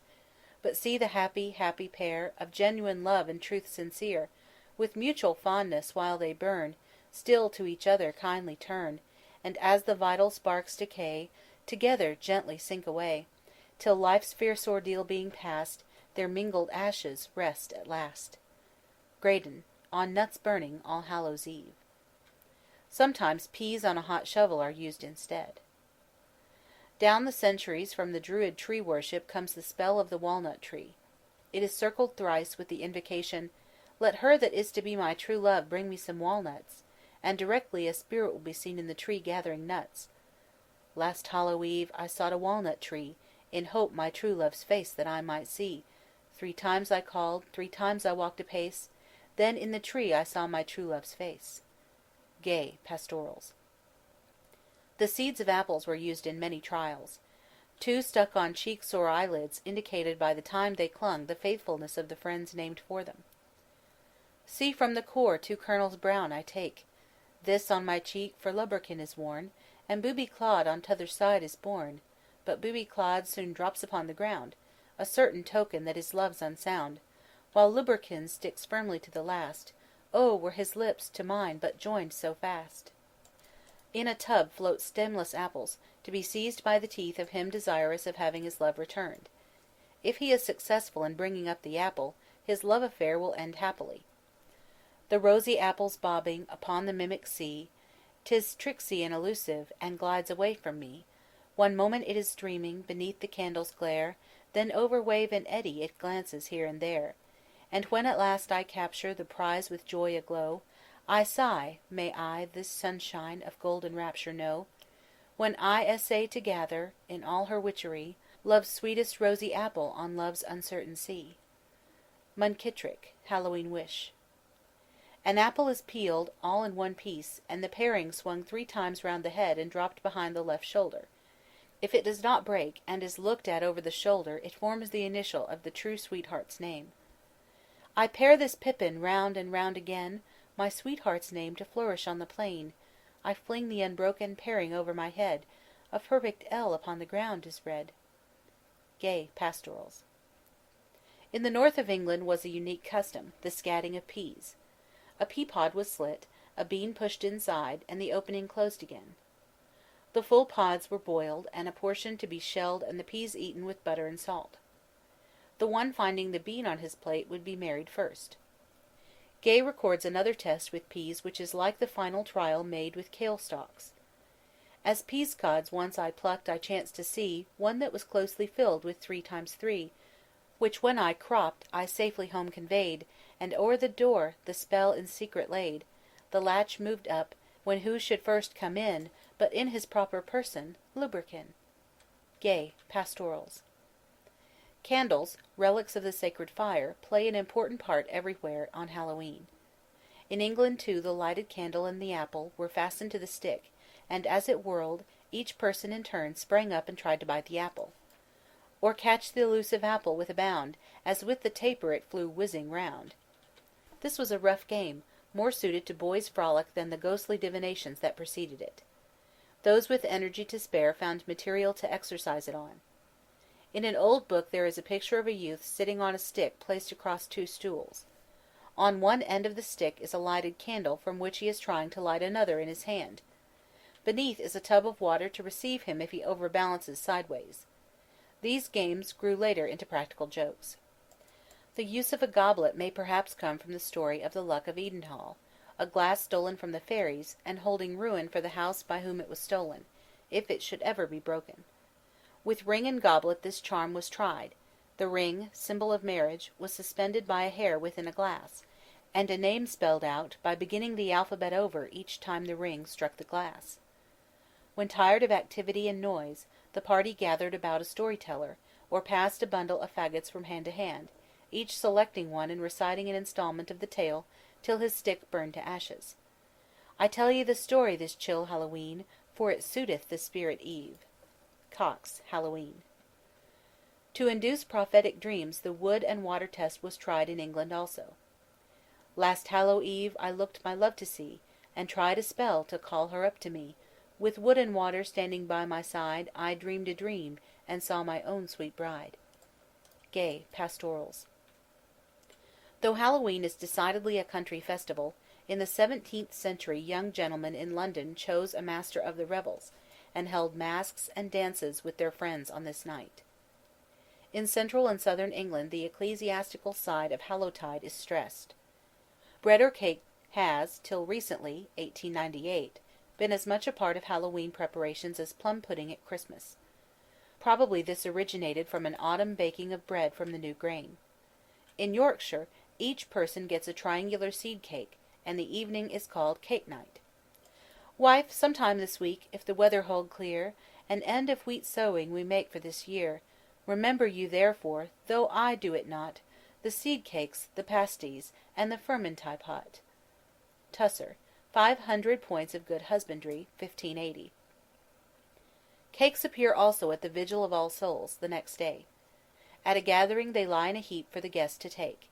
In return they are supposed to say prayers for the dead. A soul cake, have mercy on all Christian souls for a soul cake. Old saying. The poor in Staffordshire and Shropshire went about singing for soul cakes or money, promising to pray and to spend the alms in masses for the dead. The cakes were called soul mass or somas cakes. Soul, soul for a soul cake. Pray, good mistress, for a soul cake. 1 for Peter, 2 for Paul, 3 for them who made us all. Notes and queries. In Dorsetshire, Hallowe'en was celebrated by the ringing of bells in memory of the dead. King Henry VIII and later Queen Elizabeth issued commands against this practice. In Lancashire, the early 19th century people used to go about begging for candles to drive away the gatherings of witches. If the lights were kept burning till midnight, no evil influence could remain near. In Derbyshire, central England, torches of straw were carried about the stacks on All Souls' Eve, not to drive away evil spirits, as in Scotland, but to light souls through purgatory. Like the Bretons, the English have the superstition that the dead return on Hallowe'en. Why do you wait at your door, woman, alone in the night? I am waiting for one who will come, stranger, to show him a light. He will see me afar on the road, and be glad at the sight. Have you no fear in your heart, woman, to stand there alone? There is comfort for you, and kindly content, beside the hearthstone. But she answered, No rest can I have, till I welcome my own. Is it far he must travel to-night, this man of your heart? Strange lands that I know not, and pitiless seas have kept us apart, and he travels this night to his home, without guide, without chart. And has he companions to cheer him? Ay, many, she said. The candles are lighted, the hearthstones are swept, the fires grow red. We shall welcome them out of the night, our homecoming dead. Letts, Hallowe'en. Chapter 10. Hallowe'en Beliefs and Customs in Wales. In Wales, the custom of fires persisted from the time of the Druid festival days longer than in any other place. First sacrifices were burned in them, then, instead of being burned to death, the creatures merely passed through the fire, and with the rise of Christianity fire was thought to be a protection against the evil power of the same gods. Pontypridd, in South Wales, was the Druid religious centre of Wales. It is still marked by a stone circle and an altar on a hill. In after years it was believed that the stones were people changed to that form by the power of a witch. In North Wales, the November Eve fire, which each family built in the most prominent place near the house, was called Col Coth. Into the dying fire each member of the family threw a white stone marked so that he could recognize it again. Circling about the fire hand in hand, they said their prayers and went to bed. In the morning each searched for his stone, and if he could not find it, he believed that he would die within the next 12 months. This is still credited. There is now the custom also of watching the fires till the last spark dies, and instantly rushing downhill. The devil, or the cutty black sow, take the hindmost. A Cardiganshire proverb says, "A cutty black sow on every stile, spinning and carding every All Hallows Eve." November Eve was called Nos Galan Goff, the night of the winter calends, that is, the night before the first day of winter. To the Welsh it was New Year's Eve. Welsh fairy traditions resemble that in the nearby countries. There is an old story of a man who lay down to sleep inside a fairy ring, a circle of greener grass where the fairies danced by night. The fairies carried him away and kept him 7 years, and after he had been rescued from them he would neither eat nor speak. In the sea was the other world, a green fairy island reposing in sunlight and beauty on ocean's calm breast. Parry, Welsh Melodies. This was the abode of the Druids, and hence of all supernatural beings, who were something betwixt heaven and hell, something that neither stood nor fell. Scott, The Monastery. As in other countries, the fairies or pixies are to be met at crossroads, where happenings, such as funerals, may be witnessed weeks before they really occur. At the Hallow Eve supper parsnips and cakes are eaten, and nuts and apples roasted. A puzzling pig holds the ale. In the rim are 3 holes that seem merely ornamental. They are connected with the bottom of the jug by pipes through the handle, and the unwitting toper is well drenched unless he is clever enough to see that he must stop up 2 of the holes, and drink through the 3rd. Spells are tried in Wales too with apples and nuts. There is ducking and snapping for apples. Nuts are thrown into the fire, denoting prosperity if they blaze brightly, misfortune if they pop, or smoulder and turn black. Old Pally threw on a nut. It flickered and then blazed up. Maggie tossed one into the fire. It smouldered and gave no light. Marks, All Hallows Honeymoon. Fate is revealed by the 3 luggies and the ball of yarn thrown out of the window, Scotch and Irish charms. The leek takes the place of the cabbage in Scotland. Since King Cadwallo decorated his soldiers with leeks for their valour in a battle by a leek garden, they have been held in high esteem in Wales. A girl sticks a knife among leeks at Hallowe'en, and walks backward out of the garden. She returns later to find that her future husband has picked up the knife and thrown it into the centre of the leek bed. Taking 2 long-stemmed roses, a girl goes to her room in silence. She twines the stems together, naming one for her sweetheart and the other for herself, and thinking this rhyme: "Twine, twine, and intertwine, let his love be wholly mine. If his heart be kind and true, deeper grows his rose's hue." She can see, by watching closely, her lover's rose grow darker. The sacred ash figures in one charm. The party of young people seek an even-leaved sprig of ash. The first who finds one calls out Cyniver. If a boy calls out first, the first girl who finds another perfect shoot bears the name of the boy's future wife. Dancing and singing to the music of the harp close the evening. Instead of leaving stones in the fire to determine who are to die, people now go to church to see by the light of a candle held in the hand the spirits of those marked for death, or to hear the names called. The wind, blowing over the feet of the corpses, howls about the doors of those who will not be alive next Hallowe'en. On the eve of All Saints' Day, 24 hours after Hallowe'en, children in eastern Wales go from house to house singing, for an apple or a pear, a plum or a cherry, or any good thing to make us merry. It is a time when charity is freely given to the poor. On this night and the next day fires are burned, as in England, to light souls through purgatory, and prayers are made for a good wheat harvest next year by the Welsh, who keep the forms of religion very devoutly. Chapter 11. Hallowe'en Beliefs and Customs in Britany and France. The Celts had been taught by their priests that the soul is immortal. When the body died, the spirit passed instantly into another existence in a country close at hand. We remember that the other world of the British Isles, peopled by the banished Tuatha and all superhuman beings, was either in caves in the earth, as in Ireland, or in an island like the English Avalon. By giving a mortal one of their magic apples to eat, fairies could entice him whither they would, and at last away into their country. In the Irish story of Nera, the corpse of the criminal is the cause of Nera's being lured into the cave. So the dead have the same power as fairies, and live in the same place. On May Eve and November Eve the dead and the fairies hold their revels together and make excursions together. If a young person died, he was said to be called away by the fairies. The Tuatha may not have been a race of gods, but merely the early Celts, who grew to godlike proportions as the years raised a mound of lore and legends for their pedestal. So they might really be only the dead, and not of superhuman nature. In the 4th century A.D. the men of England were hard pressed by the Picts and Scots from the northern border, and were helped in their need by the Teutons.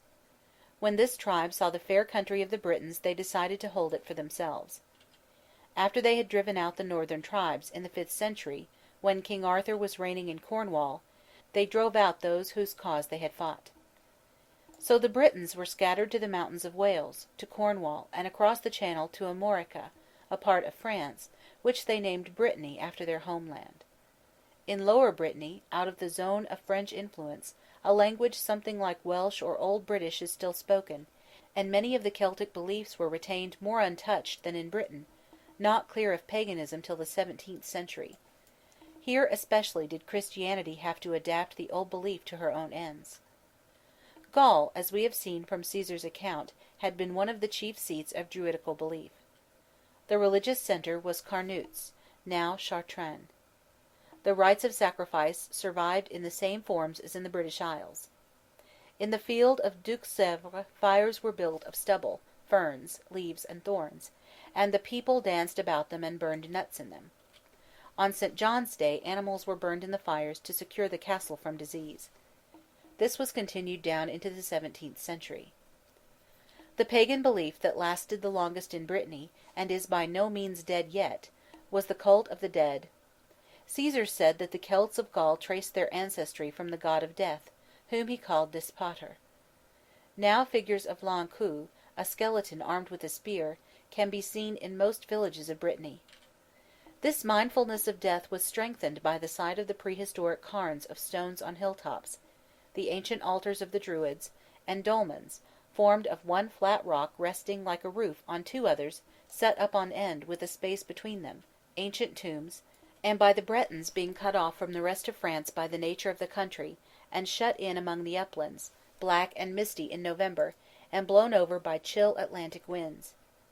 Under a seeming dull indifference and melancholy the Bretons conceal a lively imagination, and no place has a greater wealth of legendary literature. What fairies, dwarves, pixies, and the like are to the Celts of other places, the spirits of the dead are to the Celts of Brittany. They possess the earth on Christmas, St. John's Day, and All Saints. In Finistère, that western point of France, there is a saying that on the eve of All Souls there are more dead in every house than sands on the shore. The dead have the power to charm mortals and take them away, and to foretell the future. They must not be spoken of directly, any more than the fairies of the Scottish border, or met with, for fear of evil results. By the Bretons of the 6th century the nearby island of Britain, which they could just see on clear days, was called the Otherworld. An historian, Procopius, tells how the people nearest Britain were exempted from paying tribute to the Franks, because they were subject to nightly summons to ferry the souls of the dead across in their boats, and deliver them into the hands of the Keeper of Souls. Farther inland a black bog seemed to be the entrance to an otherworld underground. One location which combines the ideas of an island and a cave was a city buried in the sea. The people imagined they could hear the bells of Cur Is ringing, and joyous music sounding, for though this was a city of the dead, it resembled the fairy places of Ireland, and was ruled by King Graillon and his fair daughter Dahut, who could lure mortals away by her beauty and enchantments. The approach of winter is believed to drive, like the flocks, the souls of the dead from their cold, cheerless graves to the food and warmth of home. This is why November Eve, the night before the first day of winter, was made sacred to them. When comes the harvest of the year, before the scythe the wheat will fall. Bottrell, Songs of Brittany. The harvest time reminded the Bretons of the garnering by that reaper, Death. On November Eve milk is poured on graves, feasts and candles set out on the tables, and fires lighted on the hearths to welcome the spirits of departed kinsfolk and friends. In France from the 12th to the 14th centuries stone buildings like lighthouses were erected in cemeteries. They were 20 or 30 feet high, with lanterns on top.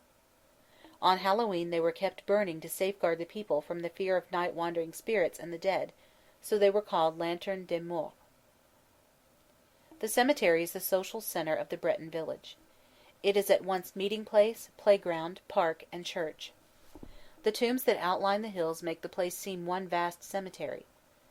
On All Souls' Eve in the mid-19th century the procession of tombs was held. All formed a line and walked about the cemetery, calling the names of those who were dead, as they approached their resting place. The record was carefully remembered, so that not one should seem to be forgotten. "We live with our dead," say the Bretons. First, on the Eve of All Souls, comes the religious service, Black Vespers. The blessedness of death is praised, the sorrows and shortness of life dwelt upon. After a common prayer all go out to the cemetery to pray separately, each by the graves of his kin, or to the place of bones, where the remains of those long dead are thrown all together in one tomb. They can be seen behind gratings, by the people as they pass, and rows of skulls at the sides of the entrance can be touched. In these tombs are Latin inscriptions meaning, "Remember thou must die, today me, and tomorrow to thee," and others reminding the reader of his coming death. From the cemetery, the people go to a house or an inn which is the gathering place for the night, singing or talking loudly on the road to warn the dead who are hastening home, lest they may meet. Reunions of families take place on this night, in the spirit of the Roman feast of the dead, the Feralia, of which Ovid wrote, "After the visit to the tombs and to the ancestors who are no longer with us, it is pleasant to turn towards the living; after the loss of so many, it is pleasant to behold those who remain of our blood, and to reckon up the generations of our descendants." A toast is drunk to the memory of the departed. The men sit about the fireplace smoking or weaving baskets, the women apart, knitting or spinning by the light of the fire and one candle. The children play with their gifts of apples and nuts. As the hour grows later, and mysterious noises begin to be heard about the house, and a curtain sways in a draught, the thoughts of the company already centred upon the dead find expression in words, and each has a tale to tell of an adventure with some friend or enemy who has died. The dead are thought to take up existence where they left it off, working at the same trades, remembering their old debts, likes, and dislikes, even wearing the same clothes they wore in life. Most of them stay not in some distant, definite other world, but frequent the scenes of their former life. They never trespass upon daylight, and it is dangerous to meet them at night, because they are very ready to punish any slight to their memory, such as selling their possessions or forgetting the hospitality due them. L'Ankou will come to get a supply of shavings if the coffins are not lined with them, to make a softer resting place for the dead bodies. The lively Celtic imagination turns the merest coincidence into an encounter with the spirit, and the poetic temperament of the narrators clothes the stories with vividness and mystery. They tell how the presence of a ghost made the midsummer air so cold that even wood did not burn, and of groans and footsteps underground as long as the ghost is displeased with what his relatives are doing. Just before midnight a bellman goes about the streets to give warning of the hour when the spirits will arrive. They will sit where we sat, and will talk of us as we talked of them; in the grey of the morning only will they go away. Le Braz, Night of the Dead. The supper for the souls is then set out. The poor who live in the mountains have only black corn, milk, and smoked bacon to offer, but it is given freely. Those who can afford it spread on a white cloth dishes of clotted milk, hot pancakes, and mugs of cider. After all have retired to lie with both eyes shut tight lest they see one of the ghosts, death singers make their rounds, chanting under the windows, "You are comfortably lying in your bed, but with the poor dead it is otherwise. You are stretched softly in your bed, while the poor souls are wandering abroad. A white sheet and 5 planks, a bundle of straw beneath the head, 5 feet of earth above, are all the worldly goods we own." Le Braz, Night of the Dead. The tears of their departed friends disturb the comfort of the dead, and sometimes they appear to tell those in sorrow that their shrouds are always wet from the tears shed on their graves. Wakened by the dirge of the death singers, the people rise and pray for the souls of the departed. Divination has little part in the annals of the evening, but one in Finisterre is recorded. 25 new needles are laid in a dish, and named, and water is poured upon them. Those who cross are enemies. In France is held a typical continental celebration of All Saints and All Souls. On October 31st the children go asking for flowers to decorate the graves and to adorn the church. At night bells ring to usher in All Saints. On the day itself the churches are decorated gaily with flowers, candles, and banners, and a special service is held. On the second day of November the light and color give way to black drapings, funeral songs, and prayers. Chapter 12. The Teutonic Religion. Witches. The Teutons, that race of northern peoples called by the Romans barbarians, comprised the Goths and Vandals who lived in Scandinavia, and the Germans who dwelt north of Italy and east of Gaul. The nature of the northern country was such that the people could not get a living by peaceful agriculture. So it was natural that in the intervals of cattle tending they should explore the seas all about, and ravage neighbouring lands. The Romans and Gauls experienced this in the centuries just before and after Christ, and England from the 8th to the 10th centuries. Such a life made the Norsemen adventurous, hardy, warlike, independent, and quick of action, while the Celts were by nature more slothful and fond of peaceful social gatherings, though of quicker intellect and wit. Like the Greeks and Romans, the Teutons had 12 gods and goddesses, among whom were Odin or Wotan, the king and his wife Freya, queen of beauty and love. Idun guarded the apples of immortality, which the gods ate to keep them eternally young. The chief difference in Teutonic mythology was the presence of an evil god, Loki. Like Vulcan, Loki was a god of fire. Like him, Loki was lame because he had been cast out of heaven. Loki was always plotting against the other gods, as Lucifer, after being banished from heaven by God, plotted against him and his people and became Satan, the enemy. Him the almighty power hurled headlong flaming from the ethereal sky, with hideous ruin and combustion down to bottomless perdition, there to dwell in adamantine chains and penal fire, who durst defy the omnipotent to arms. Milton, Paradise Lost. It was this god of evil in Teutonic myth who was responsible for the death of the bright, beautiful sun-god, Balder. Mistletoe was the only thing in the world which had not sworn to harm Balder. Loki knew this, and gave a twig of mistletoe to Balder's blind brother, Hoder, and Hoder cast it at Balder and unwittingly slew him. Vali, a younger brother of Balder, avenged him by killing Hoder. Hoder is darkness and Balder light. They are brothers. The light falls a victim to blind darkness, who reigns until a younger brother, the son of the next day, rises to slay him in turn. Below these gods all nature was peopled with divinities. There were elves of 2 kinds, black elves called trolls, who were frost spirits, and guarded treasure seeds in the ground, and white elves, who lived in mid-heaven and danced on the earth in fairy rings, where a mortal entering died.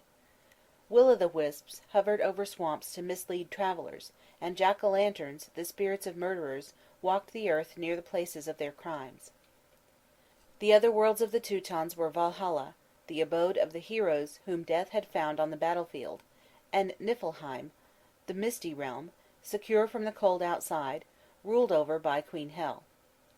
Valkyries, warlike women who rode through the air on swift horses, seized the heroes from the field of slaughter, and took them to the halls of Valhalla, where they enjoyed daily combats, long feasts, and drinking bouts, music and storytelling. The sacred tree of the Druids was the oak, that of the Teutonic priests the ash. The flat disk of the earth was believed to be supported by a great ash tree, Yggdrasil, guarded by 3 fates, was, will, and shall be. An ash I know standing, named Yggdrasil, a stately tree sprinkled with water the purest, thence come the dewdrops that fall in the dales, ever blooming it stands over the Urdar fountain. Völuspá Saga, Blackwell translation. The name of was means the past, of will the power, howbeit small, which men have over present circumstances, and shall be the future over which man has no control. Verda, the name of the latter, gives us the word weird, which means fate or fateful. The three weird sisters in Macbeth are seeresses. Besides the ash, other trees and shrubs were believed to have peculiar powers, which they have kept, with some changes of meaning, to this day. The elder, elves' grave, the hawthorn, the juniper, were sacred to supernatural powers. The priests of the Teutons sacrificed prisoners of war in consecrated groves, to Tyr, god of the sword.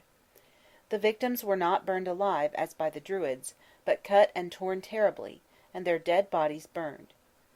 From these sacrifices auspices were taken. A man's innocence or guilt was manifested by gods to men through ordeals by fire, walking upon red-hot ploughshares, holding a heated bar of iron, or thrusting the hands into red-hot gauntlets or into boiling water. If after a certain number of days no burns appeared, the person was declared innocent. If a suspected man, thrown into the water, floated, he was guilty; if he sank, he was acquitted. The rites of the Celts were done in secret, and it was forbidden that they be written down. Those of the Teutons were commemorated in Edda and Saga, poetry and prose. In the far north the shortness of summer and the length of winter so impressed the people that when they made a story about it they told of a maiden, the spring, put to sleep, and guarded along with a hoard of treasure by a ring of fire. One night only could break through the flames, awaken her, and seize the treasure. He is the returning sun, and the treasure he gets possession of is the wealth of summer vegetation. So there is the story of Brynhilda, pricked by the sleep-thorn of her father Wotan, and sleeping until Sigurd wakens her. They marry, but soon Sigurd has to give her up to Gunnar, the relentless winter, and Gunnar cannot rest until he has killed Sigurd, and reigns undisturbed. Grimm's story of Rapunzel, the princess who was shut up by a winter witch, and of Briar Rose, pricked by a witch's spindle, and sleeping inside a hedge which blooms with spring at the night's approach, mean likewise the struggle between summer and winter. The chief festivals of the Teutonic year were held at Midsummer and Midwinter. May Day, the very beginning of spring, was celebrated by May ridings, when Winter and Spring, personified by two warriors, engaged in a combat in which Winter, the fur-clad king of ice and snow, was defeated. It was then that the sacred fire had been kindled, and the sacrificial feast held. Judgments were rendered then. The summer solstice was marked by bonfires, like those of the Celts on May Eve and Midsummer. They were kindled in an open place or on a hill, and the ceremonies held about them were similar to the Celtic. As late as the 18th century these same customs were observed in Iceland. A maypole wreathed with magical herbs is erected as the centre of the dance in Sweden, and in Norway a child chosen May bride is followed by a procession as at a real wedding. This is a symbol of the wedding of sun and earth deities in the spring. The maypole, probably imported from Celtic countries, is used at midsummer because the spring does not begin in the north before June. Yule-tide in December celebrated the sun's turning back, and was marked by banquets and gaiety. A chief feature of all those feasts was the drinking of toasts to the gods, with vows and prayers. By the 6th century Christianity had supplanted Druidism in the British Isles. It was the 9th before Christianity made much progress in Scandinavia. After King Olaf had converted his nation, the toasts which had been drunk to the pagan gods were kept in honour of Christian saints. For instance, those to Freya were now drunk to the Virgin Mary or to St. Gertrude.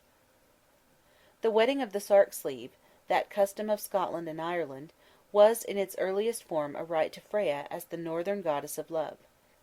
To secure her aid in a love affair, a maid would wash in a running stream a piece of fine linen, for Freya was fond of personal adornment, and would hang it before the fire to dry an hour before midnight. At 11:30 she must turn it, and at 12 her lover's apparition would appear to her, coming in at the half-open door. The wind howled through the leafless boughs, and there was every appearance of an early and severe winter, as indeed befell. Long before 11 o'clock all was hushed and quiet within the house, and indeed without nothing was heard, except the cold wind which howled mournfully in gusts. The house was an old farmhouse, and we sat in the large kitchen with its stone floor, awaiting the first stroke of the 11th hour.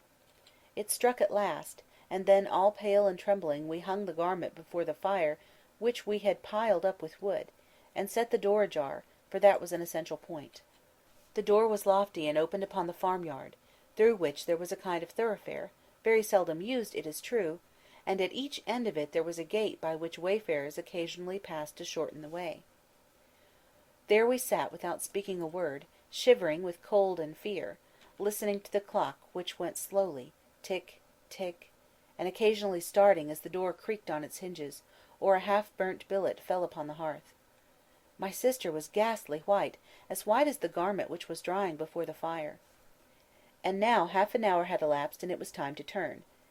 This we did, I and my sister, without saying a word, and then we again sank on our chairs on either side of the fire. I was tired, and as the clock went tick, I began to feel myself dozing. I did doze, I believe. All of a sudden I sprang up. The clock was striking 1, 2, but ere it could give the third chime, mercy upon us! We heard the gate slam to with a tremendous noise. Well, and what happened then? Happened? Before I could recover myself, my sister had sprung to the door, and both locked and bolted it. The next moment she was in convulsions. I scarcely knew what happened, and yet it appeared to me for a moment that something pressed against the door with a low moaning sound. Whether it was the wind or not, I can't say. I shall never forget that night. About 2 hours later my father came home. He had been set upon by a highwayman whom he beat off. Borrow, Lavengro. Freya and Odin especially had power over the souls of the dead. When Christianity turned all the old gods into spirits of evil, these two were accused especially of possessing unlawful learning, as having knowledge of the hidden matters of death. This unlawful wisdom is the first accusation that has always been brought against witches. A mirror is often used to contain it. Such are the crystals of the astrologers and the looking-glasses which on Hallowe'en materialize wishes. From that time in the Middle Ages when witches were first heard of, it has nearly always been women who were accused. Women, for the most part, were the priests in the old days. It was a woman to whom Apollo at Delphi breathed his oracles. In all times it has been women who plucked herbs and concocted drinks of healing and refreshment. So it was very easy to imagine that they experimented with poisons and herbs of magic power under the guidance of the now evil gods. If they were so directed, they must go on occasion to consult with their masters. The idea arose of a witches' Sabbath, when women were enabled by evil means to fly away and adore in secret the gods from whom the rest of the world had turned. There were such meeting places all over Europe. They had been places of sacrifice, of judgment, or of wells and springs considered holy under the old religion, and whither the gods had now been banished. The most famous was the Blocksberg in the Harz Mountains in Germany. Dame Baubo first to lead the crew, a tough old sow and the mother thereon, then follow the witches every one. Goethe, Faust. Taylor translation. In Norway, the mountains above Bergen were a resort, and the Dovrefjeld, once the home of the trolls. It's easy to slip in here, but outward the Dovre King's gate opens not. Ibsen, Peer Gynt. Archer translation. In Italy the witches met under a walnut tree near Benevento, in France at Puy de Dôme, in Spain near Seville. In these night ridings Odin was the leader of a wild hunt. In stormy, blustering autumn weather, the wonted roar was up among the woods. Milton, Comus. Odin rode in pursuit of a shadowy deer with the furious host behind him. A ghostly huntsman of a later age was Dietrich von Bern, doomed to hunt till the Judgment Day. Frau Venus in Wagner's Tannhauser held her revels in an underground place in the Horselberg in Thuringia, Germany. This was one of the seats of Holda, the goddess of spring. Venus herself is like the Christian conception of Freya and Hel. She gathers about her a throng of nymphs, sylphs, and those she has lured into the mountain by intoxicating music and promises. The enchanting sounds enticed only those in whose hearts wild, sensuous longings had already taken root. Of these, Tannhauser is one. He has stayed a year, but it seems to him only one day. Already he is tired of the rosy light and eternal music and languor, and longs for the fresh green world of action he once knew. He fears that he has forfeited his soul's salvation by being there at all, but cries, "At the holy name Venus and her revellers vanish," and Tannhauser finds himself in a meadow, hears the tinkling herd bells, and a shepherd's voice singing, "Frau Holda, goddess of the spring, steps forth from the mountains old. She comes, and all the brooklets sing, and fled is winter's cold. Play, play, my pipe, your lightest lay, for spring has come, and merry May. Tannhauser, Huckle translation. Praising the goddess in her blameless state. By the 15th century, Satan, taking the place of the gods, assumed control of the evil creatures. Now that witches were the followers of the devil, they wrote their names in his book, and were carried away by him for the revels by night. A new witch was pricked with a needle to initiate her into his company. At the party, the devil was adored with worship due to God alone. Dancing, a device of the pagans, and hence considered wholly wicked, was indulged in to unseemly lengths. In 1883 in Sweden it was believed that dances were held about the sanctuaries of the ancient gods, and that whoever stopped to watch were caught by the dancers and whirled away. If they profaned holy days by this dancing, they were doomed to keep it up for a year. At the witches' Sabbath the devil himself sometimes appeared as a goat, and the witches were attended by cats, owls, bats, and cuckoos, because these creatures had once been sacred to Freya. At the feast horseflesh, once the food of the gods at banquets, was eaten. The broth for the feast was brewed in a kettle held over the fire by a tripod, like that which supported the seat of Apollo's priestess at Delphi. The kettle may be a reminder of the one Thor got, which gave to each guest whatever food he asked of it, or it may be merely that used in brewing the herb remedies which women made before they were thought to practice witchcraft. In the kettle were cooked mixtures which caused storms and shipwrecks, plagues and blights. No salt was eaten, for that was a wholesome substance. The witches of Germany did not have prophetic power; those of Scandinavia, like the Norse fates, did have it. The troll wives of Scandinavia were like the witches of Germany; they were cannibals, especially relishing children, like the witch in Hansel and Gretel. From the 14th to the 18th century all through Europe and the New World, people thought to be witches, and hence in the devil's service, were persecuted. It was believed that they were able to take the form of beasts. A wolf or other animal is caught in a trap or shot and disappears. Later an old woman who lives alone in the woods is found suffering from a similar wound. She is then declared to be a witch. There was once an old castle in the middle of a vast thick wood. In it lived an old woman quite alone, and she was a witch. By day she made herself into a cat or a screech owl, but regularly at night she became a human being again. Grimm, Jorinda and Joringel. Hares found on May morning are witches and should be stoned, reads an old superstition. If you tease a cat on May Eve, it will turn into a witch and hurt you. Chapter 13. Walpurgis Night. Walpurga was a British nun who went into Germany in the 8th century to found holy houses. After a pious life she was buried at Eichstatt, where it is said a healing oil trickled from her rock tomb. This miracle reminded men of the fruitful dew which fell from the manes of the Valkyries' horses, and when one of the days sacred to her came on May 1st, the wedding day of Frau Holda and the sun god, the people thought of her as a Valkyrie, and identified her with Holda. As like a Valkyrie she rode armed on her steed, she scattered, like Holda, spring flowers and fruitful dew upon the fields and vales. When these deities fell into disrepute, Walpurga too joined the pagan train that swept the sky on the eve of May 1st, and afterwards on mountain tops to sacrifice and to adore Holda, as the priests had sacrificed for a prosperous season and a bountiful harvest. So this night was called Walpurgis Night, when evil beings were abroad, and with them human worshippers who still guarded the old faith in secret. This is very like the occasion of November Eve, which shared with May 1st Celtic manifestations of evil. Witches complete the list of supernatural beings which are out on Hallowe'en. All are to be met at crossroads, with harm to the beholders. A superstition goes, that if one wishes to see witches, he must put on his clothes wrong side out, and creep backwards to a crossroads, or wear a wild radish on May Eve. On Walpurgis Night precautions must be taken against witches who may harm cattle. The stable doors are locked and sealed with 3 crosses. Sprigs of ash, hawthorn, juniper, and elder, once sacred to the pagan gods, are now used as a protection against them. Horseshoes are nailed prongs up on the threshold or over the door. Holy bells are hung on the cows to scare away the witches, and they are guided to pasture by a goat which has been blessed. Shots are fired over the cornfield. If one wishes, he may hide in the corn and hear what will happen for a year. Signs and omens on Walpurgis Night have more weight than at other times except on St. John's Day.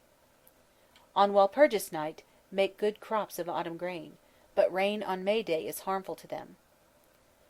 Lovers try omens on this eve, as they do in Scotland on Hallowe'en. If you sleep with one stocking on, you will find on May morning, in the toe, a hair the color of your sweetheart's. Girls try to find out the temperament of their husbands-to-be, by keeping a linen thread for 3 days near an image of the Madonna, and at midnight on May Eve pulling it apart, saying, "Thread, I pull thee, Walpurga, I pray thee, that thou show to me what my husband's like to be." They judge of his disposition by the threads being strong or easily broken, soft or tightly woven. Dew on the morning of May 1st makes girls who wash in it beautiful. The fair maid who on the 1st of May goes to the fields at break of day, and washes in dew from the hawthorn tree, will ever after handsome be. Encyclopedia of Superstitions. A heavy dew on this morning presages a good butter year. You will find fateful initials printed in dew on a handkerchief that has been left out all the night of April 30th. On May Day girls invoke the cuckoo. "Cuckoo, cuckoo, on the bough, tell me truly, tell me how many years there will be till a husband comes to me." Then they count the calls of the cuckoo until he pauses again. If a man wears clothes made of yarn spun on Walpurgis Night to the May shooting, he will always hit the bull's eye, for the devil gives away to those he favours Freikugeln, bullets which always hit the mark. On Walpurgis Night, as on Hallowe'en, strange things may happen to one. Jacques tells a story of a Walpurgis Night dream that is more a vision than a dream. Led to be unfaithful to his wife, a man murders the husband of a former sweetheart. To escape capture, he fires a haystack, from which a whole village is kindled. In his flight he enters an empty carriage, and drives away madly, crushing the owner under the wheels. He finds that the dead man is his own brother. Faced by the person whom he believes to be the devil responsible for his misfortunes, the wretched man is ready to worship him if he will protect him. He finds that the seeming devil is in reality his guardian angel, who sent him this dream that he might learn the depths of wickedness lying unfathomed in his heart, waiting an opportunity to burst out. Both May Eve and St. John's Eve are times of freedom and unrestraint. People are filled with a sort of madness which makes them unaccountable for their deeds. For you see, Pastor, within every one of us a spark of paganism is glowing. It has outlasted the 1,000 years since the old Teutonic times. Once a year it flames up high, and we call it St. John's fire.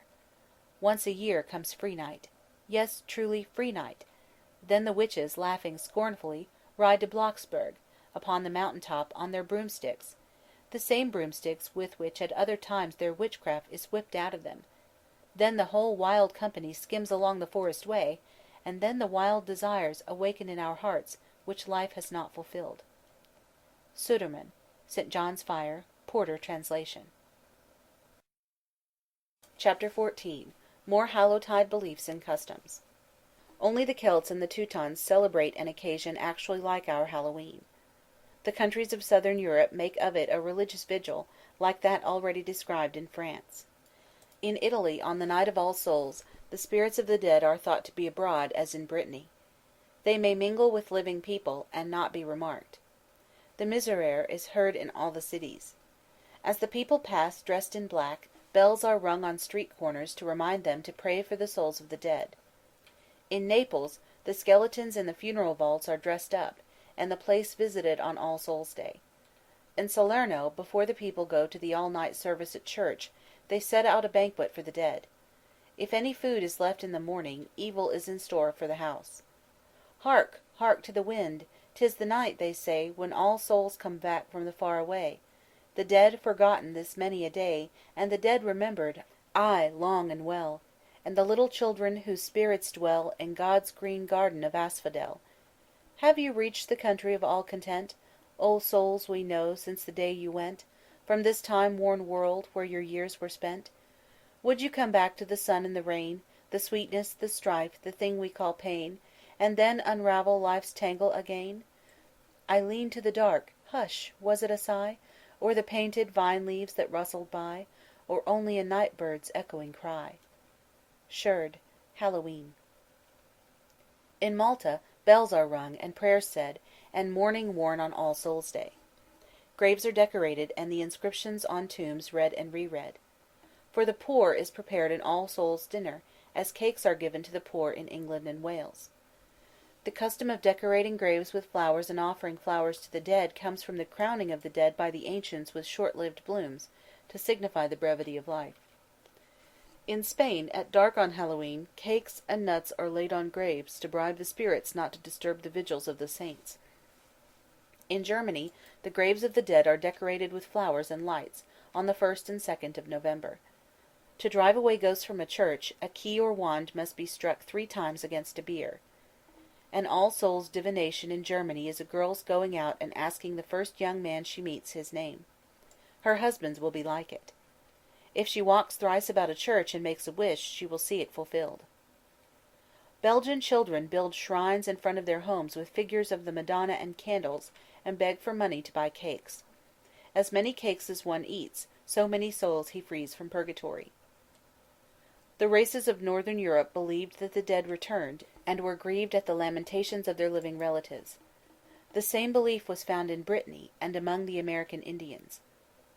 Think of this, O Hiawatha, speak of it to all the people, that henceforward and forever they no more with lamentations sadden souls of the departed on the islands of the blessed.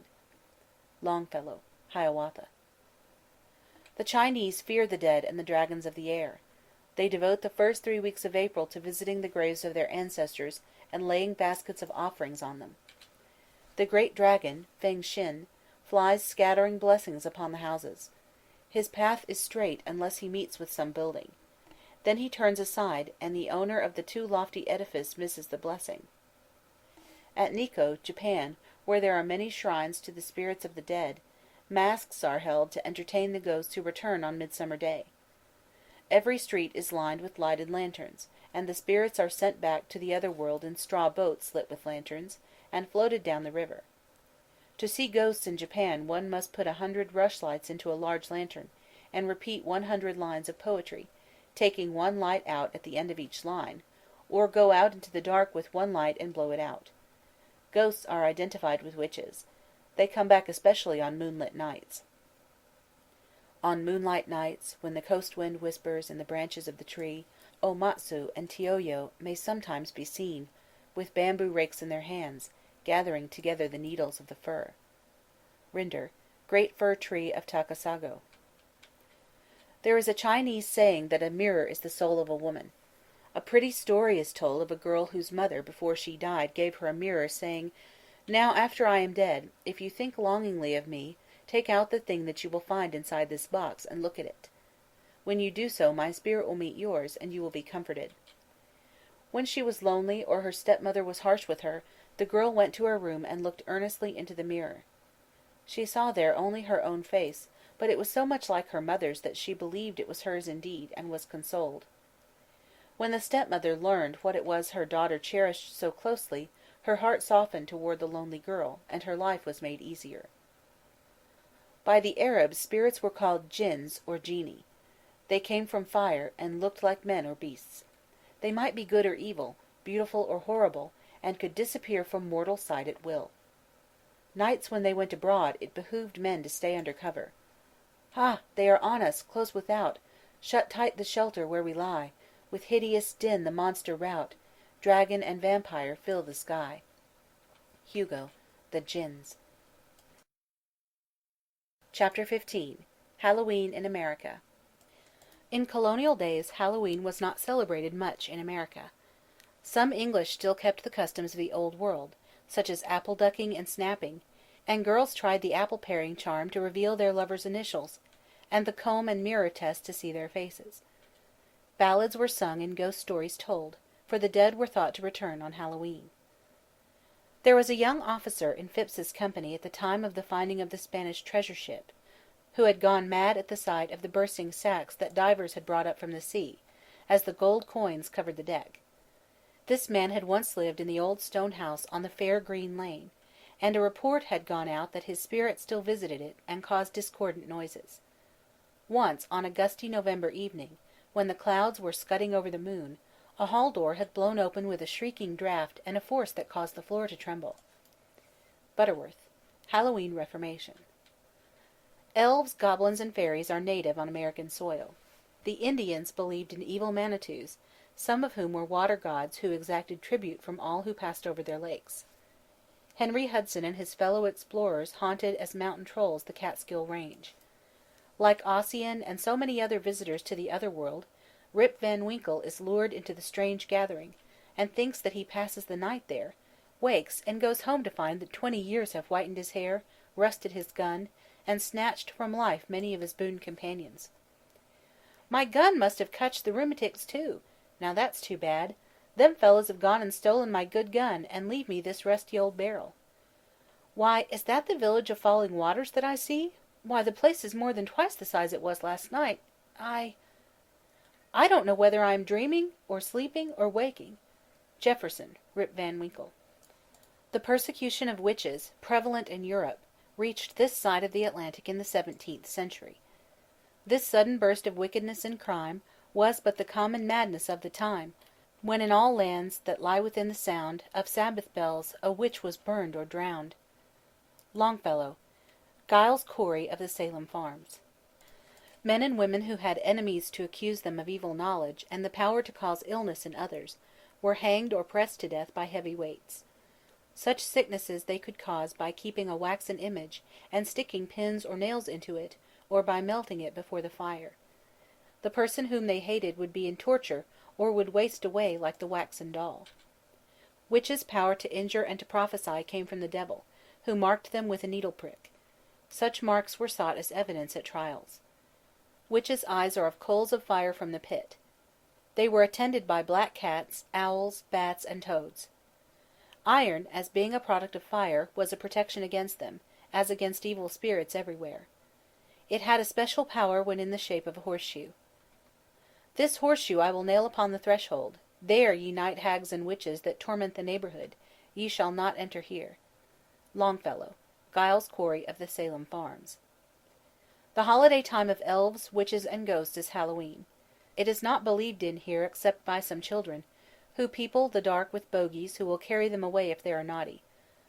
Once they was a little boy who wouldn't say his prayers, and when he went up to bed at night, away upstairs, his mammy heerd him holler, and his daddy heerd him bawl, and when they turned the covers down he wasn't there at all, and they seeked him in the rafter room, and cubby-hole, and press, and seeked him up the chimbley flue, and everywheres, I guess, but all they ever found was thist his pants round about, and the gobelins'll get you if you don't watch out. Riley, Little Orphan Annie. Negroes are very suspicious, putting faith in all sorts of supernatural beings. "Blame my trap, how de wind do blow, and dis is de night for de witches' show. Dey's trouble going to waste when de old slut whine, and you hear de cat a spittin' when de moon don't shine." Riley, When de Folks is Gone. While the original customs of Hallowe'en are being forgotten more and more across the ocean, Americans have fostered them, and are making this an occasion something like what it must have been in its best days overseas. All Hallowe'en customs in the United States are borrowed directly or adapted from those of other countries. All superstitions, everyday ones, and those pertaining to Christmas and New Year's, have special value on Hallowe'en. It is a night of ghostly and merry revelry. Mischievous spirits choose it for carrying off gates and other objects, and hiding them or putting them out of reach. Dear me, Polly, I wonder what them boys will be up to tonight. I do hope they'll not put the gate up on the shed as they did last year. Wright, Tom's Hallowe'en Joke. Bags filled with flowers sprinkle the passers-by. Doorbells are rung and mysterious raps sounded on doors. Things thrown into halls, and knobs stolen. Such sports mean no more at Hallowe'en than the tricks played the night before the 4th of July have to do with the Declaration of Independence. We see manifested on all such occasions the spirit of free night, of which George von Hartwig speaks so enthusiastically in St. John's Fire. Hallowe'en parties are the real survival of the ancient merrymakings. They are prepared for in secret. Guests are not to divulge the fact that they are invited. Often they come masked as ghosts or witches. The decorations make plain the two elements of the festival. For the centerpiece of the table there may be a hollowed pumpkin, filled with apples and nuts and other fruits of the harvest, or a pumpkin chariot drawn by field mice. So it is clear that this is a harvest party, like Pomona's feast. In the coach rides a witch, representing the other element, of magic and prophecy. Jack-o'-lanterns, with which the room is lighted, are hollowed pumpkins with candles inside. The candlelight shines through holes cut like features. So the lantern becomes a bogey, and is held up at a window to frighten those inside. Cornstalks from the garden stand in clumps about the room. A frieze of witches on broomsticks, with cats, bats, and owls, surmounts the fireplace, perhaps. A full moon shines over all, and a cauldron on a tripod holds fortunes tied in nutshells. The prevailing colors are yellow and black. A deep yellow is the color of most ripe grain and fruit. Black stands for black magic and demoniac influence. Ghosts and skulls and crossbones, symbols of death, startle the beholder. Since Hallowe'en is a time for lovers to learn their fate, hearts and other sentimental tokens are used to good effect, as the Scotch lads of Burns's time wore love knots. Having marched into the dining room to the time of a dirge, the guests find before them plain hearty fare, doughnuts, gingerbread, cider, popcorn, apples, and nuts honored by time. The Hallowe'en cake has held the place of honor since the beginning here in America. A ring, key, thimble, penny, and button baked in it foretell respectively speedy marriage, a journey, spinsterhood, wealth, and bachelorhood. Polly was going to be married, Jenny was going on a long journey, and down went the knife against something hard. The girls crowded round. You had a hurt in your throat, and there, in your slice, was the horrid, hateful, big brass thimble. It was more than you could bear, soaking, dripping wet, and an old maid. Bradley. The kitchen is the best place for the rough games and after-supper charms. On the stems of the apples which are to be dipped for may be tied names, for the boys in one tub, for the girls in another. Each searcher of the future must draw out with his teeth an apple with a name which will be like that of his future mate. A variation of the Irish snap apple is a hoop hung by strings from the ceiling, round which at intervals are placed bread, apples, cakes, peppers, candies, and candles. The strings are twisted, then let go, and as the hoop revolves, each may step up and get a bite from whatever comes to him. By the taste he determines what the character of his married life will be, whether wholesome, acid, soft, fiery, or sweet. Whoever bites the candle is twice unfortunate, for he must pay a forfeit too. An apple and a bag of flour are placed on the ends of a stick, and whoever dares to seize a mouthful of apple must risk being blinded by fire. Apples are suspended to one string in a doorway. As they swing, each guest tries to secure his apple. To blow out a candle as it revolves on a stick requires attention and accuracy of aim. The one who first succeeds in threading a needle as he sits on a round bottle on the floor will be first married. 12 candles are lighted and placed at convenient distances on the floor in a row. As the guest leaps over them, the first he blows out will indicate his wedding month. One candle only placed on the floor and blown out in the same way means a year of wretchedness ahead. If it still burns, it presages a year of joy. Among the quieter tests, some of the most common are tried with apple seeds. As in England, a pair of seeds named for two lovers are stuck on brow or eyelids. The one who sticks longer is the true, the one who soon falls the disloyal sweetheart. Seeds are used in this way to tell also whether one is to be a traveler or a stay-at-home. Apple seeds are twice ominous, partaking of both apple and nut nature. Even the number of seeds found in a core has meaning. If you put them upon the palm of your hand and strike it with the other, the number remaining will tell you how many letters you will receive in a fortnight. With 12 seeds and the names of 12 friends, the old rhyme may be repeated. 1 I love, 2 I love, 3 I love I say, 4 I love with all my heart, 5 I cast away. 6 he loves, 7 she loves, 8 they both love, 9 he comes, 10 he tarries, 11 he courts, and 12 he marries.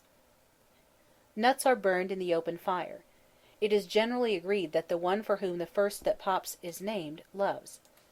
If he loves me, pop and fly. If he hates me, live and die. Often the superstition connected therewith is forgotten in the excitement of the moment. When every one among us, toad as small as pickaninny, would huddle in the chimbly cornice glow, to listen to dem chilly winds of old Novembers, go a-streechin' like a spook around a huts. 12 de pickaninny's fingers gets to shakin' o'er dem embers, and they like to roast a knuckles instead o' nuts. in Werner's Readings, No. 31. Letters of the alphabet are carved on a pumpkin. Fate guides the hand of the blindfolded seeker to the fateful initial which he stabs with a pin. Letters cut out of paper are sprinkled on water in a tub. They form groups from which anyone with imagination may spell out names. Girls walk down cellar backward with a candle in one hand and a looking-glass in the other, expecting to see a face in the glass. Last night 'twas witching Hallowe'en, dearest, an apple russet brown, I pared, and thrice above my crown whirled the long skin, they watched it keen, I flung it far, they laughed and cried me shame, dearest, there lay the letter of your name. Took the mirror then and crept, down, down the creaking narrow stair, the milk pans caught my candle's flare, and mice walked soft and spiders slept. I broke the spell, and stood the magic space, dearest, and in the glass I saw your face. And then I stole out in the night, alone the frogs piped sweet and loud, the moon looked through a ragged cloud, thrice round the house I sped me light, dearest, and there, methought, charm of my charms, you met me, kissed me, took me to your arms. Opper, The Charms. There are many mirror tests. A girl who sits before a mirror at midnight on Hallowe'en combing her hair and eating an apple will see the face of her true love reflected in the glass. Standing so that through a window she may see the moon in a glass she holds, she counts the number of reflections to find out how many pleasant things will happen to her in the next 12 months. Alabama has taken over the Scotch mirror test in its entirety. A girl with a looking-glass in her hand steps backward from the door out into the yard, saying, "Round and round, O stars so fair, ye travel and search out everywhere. I pray you, sweet stars, now show to me this night who my future husband shall be." She goes to meet her fate. So Leslie backed out at the door, and then we shut it upon her. The instant after we heard a great laugh. Off the piazza she had stepped backward directly against 2 gentlemen coming in. Dr. Ingleside was one, coming to get his supper. The other was a friend of his. Dr. John Hatain, he said, introducing him by his full name. Whitney, We Girls. A custom that is a reminder of the lighted boats sent downstream in Japan to bear away the souls of the dead, is that which makes use of nutshell boats. These have tiny candles fastened in them, are lighted, and named, and set adrift on a tub of water. If they cling to the side, their namesake will lead a quiet life. Some will float together. Some will collide and be shipwrecked. Others will bear steadily toward a goal though the waves are rocked in a tempest. Their behavior is significant. The candle which burns longest belongs to the one who will marry first. The Midsummer wheel which was rolled down into the Moselle River in France, and meant if the flames that wreathed it were not extinguished, that the grape harvest would be abundant, has survived in the fortune wheel which is rolled about from one guest to another, and brings a gift to each. The actions of cats on Hallowe'en betoken good or bad luck. If a cat sits quietly beside anyone, he will enjoy a peaceful, prosperous life. If one rubs against him, it brings good luck, doubly good if one jumps into his lap. If a cat yawns near you on Hallowe'en, be alert and do not let opportunity slip by you. If a cat runs from you, you have a secret which will be revealed in 7 days. Different states have put interpretations of their own on the commonest charms. In Massachusetts, the one who first draws an apple from the tub with his teeth will be first married. If a girl steals a cabbage, she will see her future husband as she pulls it up, or meet him as she goes home.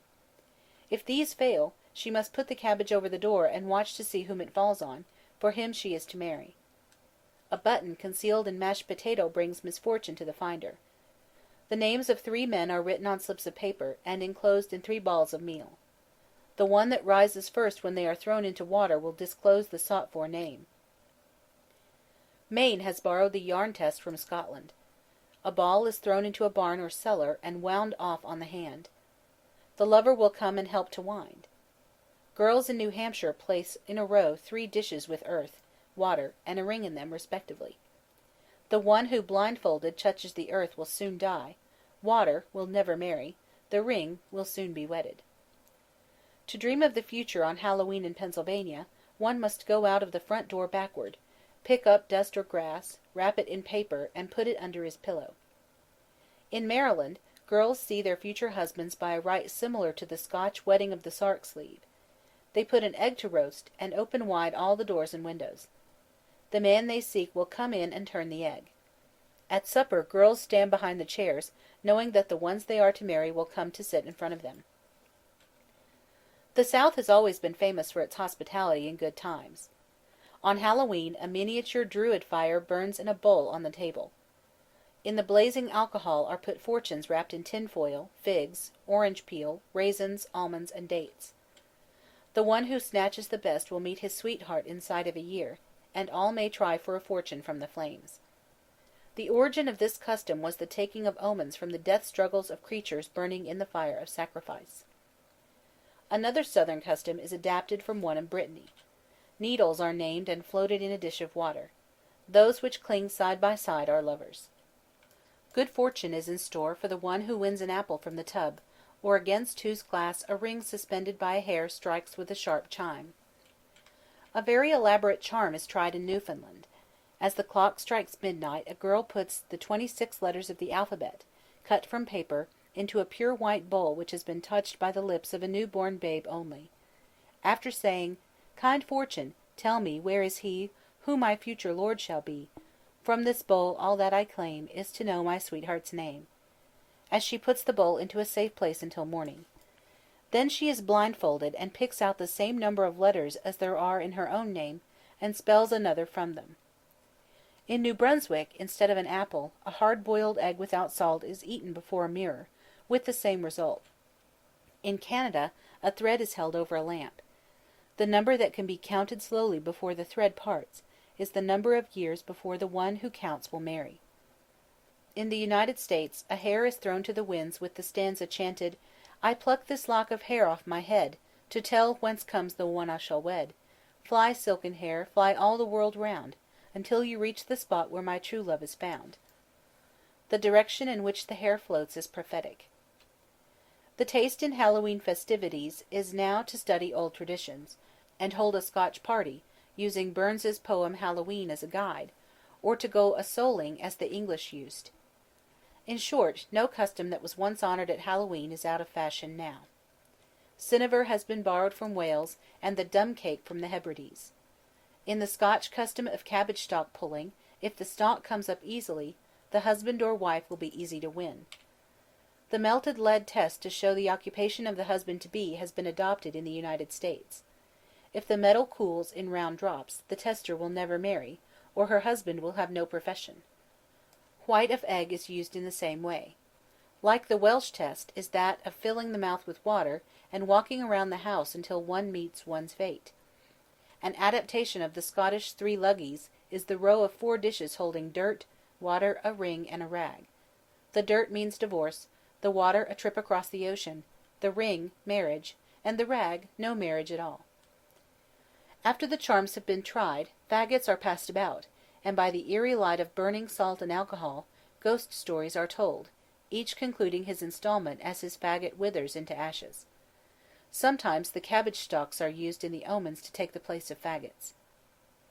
To induce prophetic dreams, salt, in quantities from a pinch to an eggful, is eaten before one goes to bed.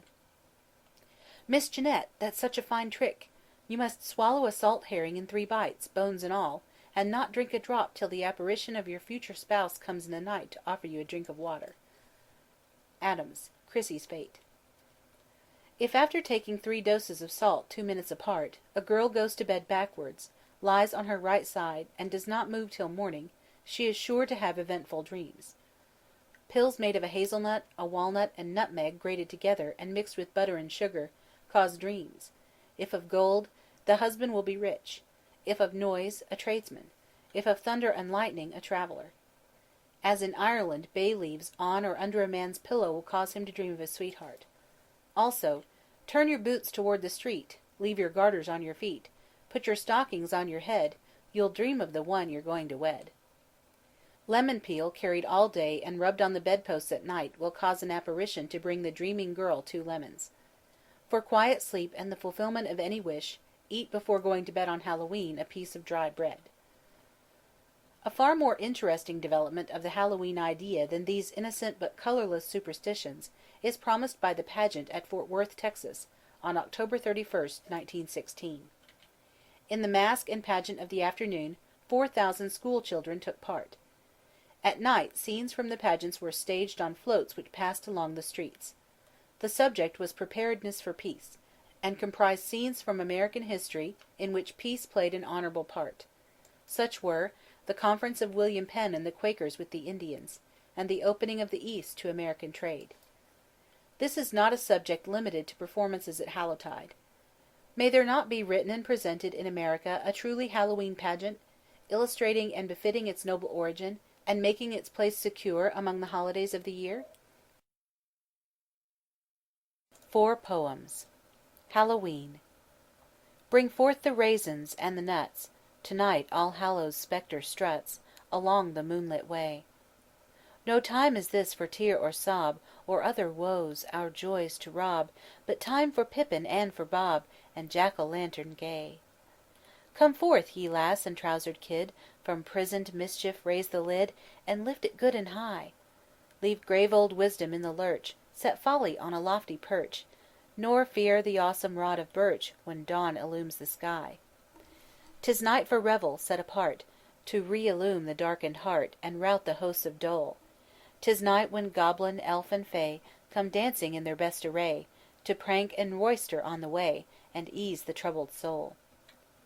The ghosts of all things past parade, emerging from the mist and shade that hid them from our gaze, and full of song and ringing mirth, in one glad moment of rebirth, again they walk the ways of earth, as in the ancient days.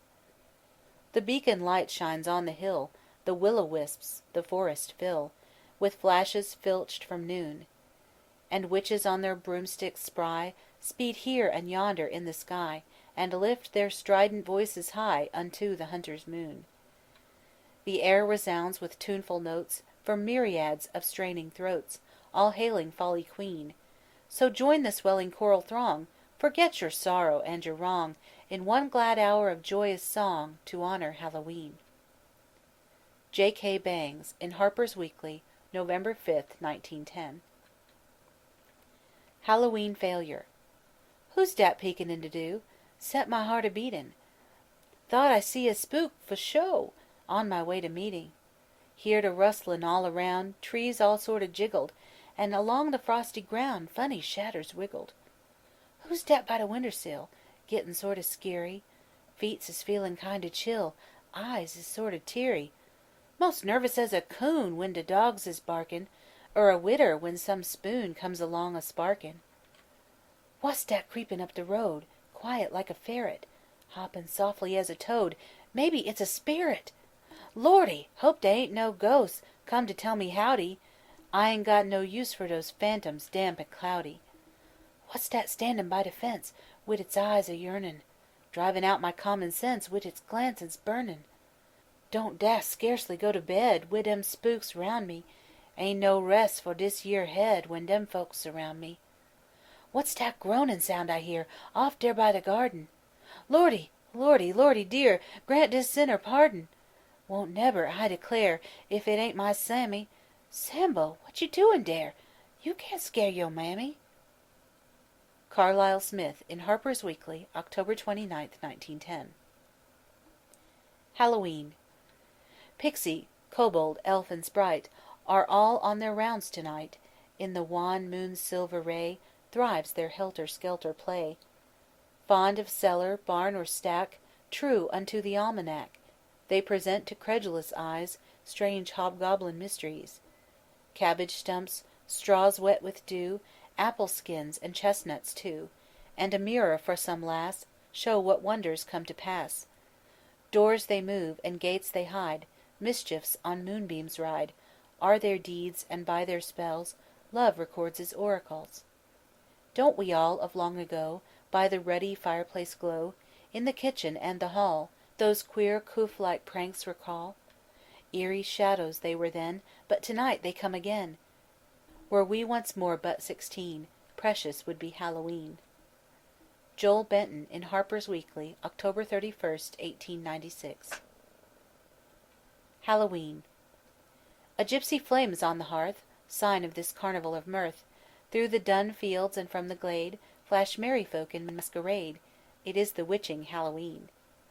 Pale tapers glimmer in the sky, the dead and dying leaves go by. Dimly across the faded green Strange shadows, stranger shades are seen. It is the mystic Hallowe'en. Soft gusts of love and memory Beat at the heart reproachfully. The lights that burn for those who die Were flickering low, let them flare high. It is the haunting Hallowe'en. A. F. Murray in Harper's Weekly, October 30th, 1909. End of the Book of Hallowe'en by Ruth Edna Kelley. Hi, this is Superutils with some afterbirds. I'm here just to ask, if you enjoyed this audiobook, then please do click on the like button down below and subscribe to my channel. Thank you for your time and take care.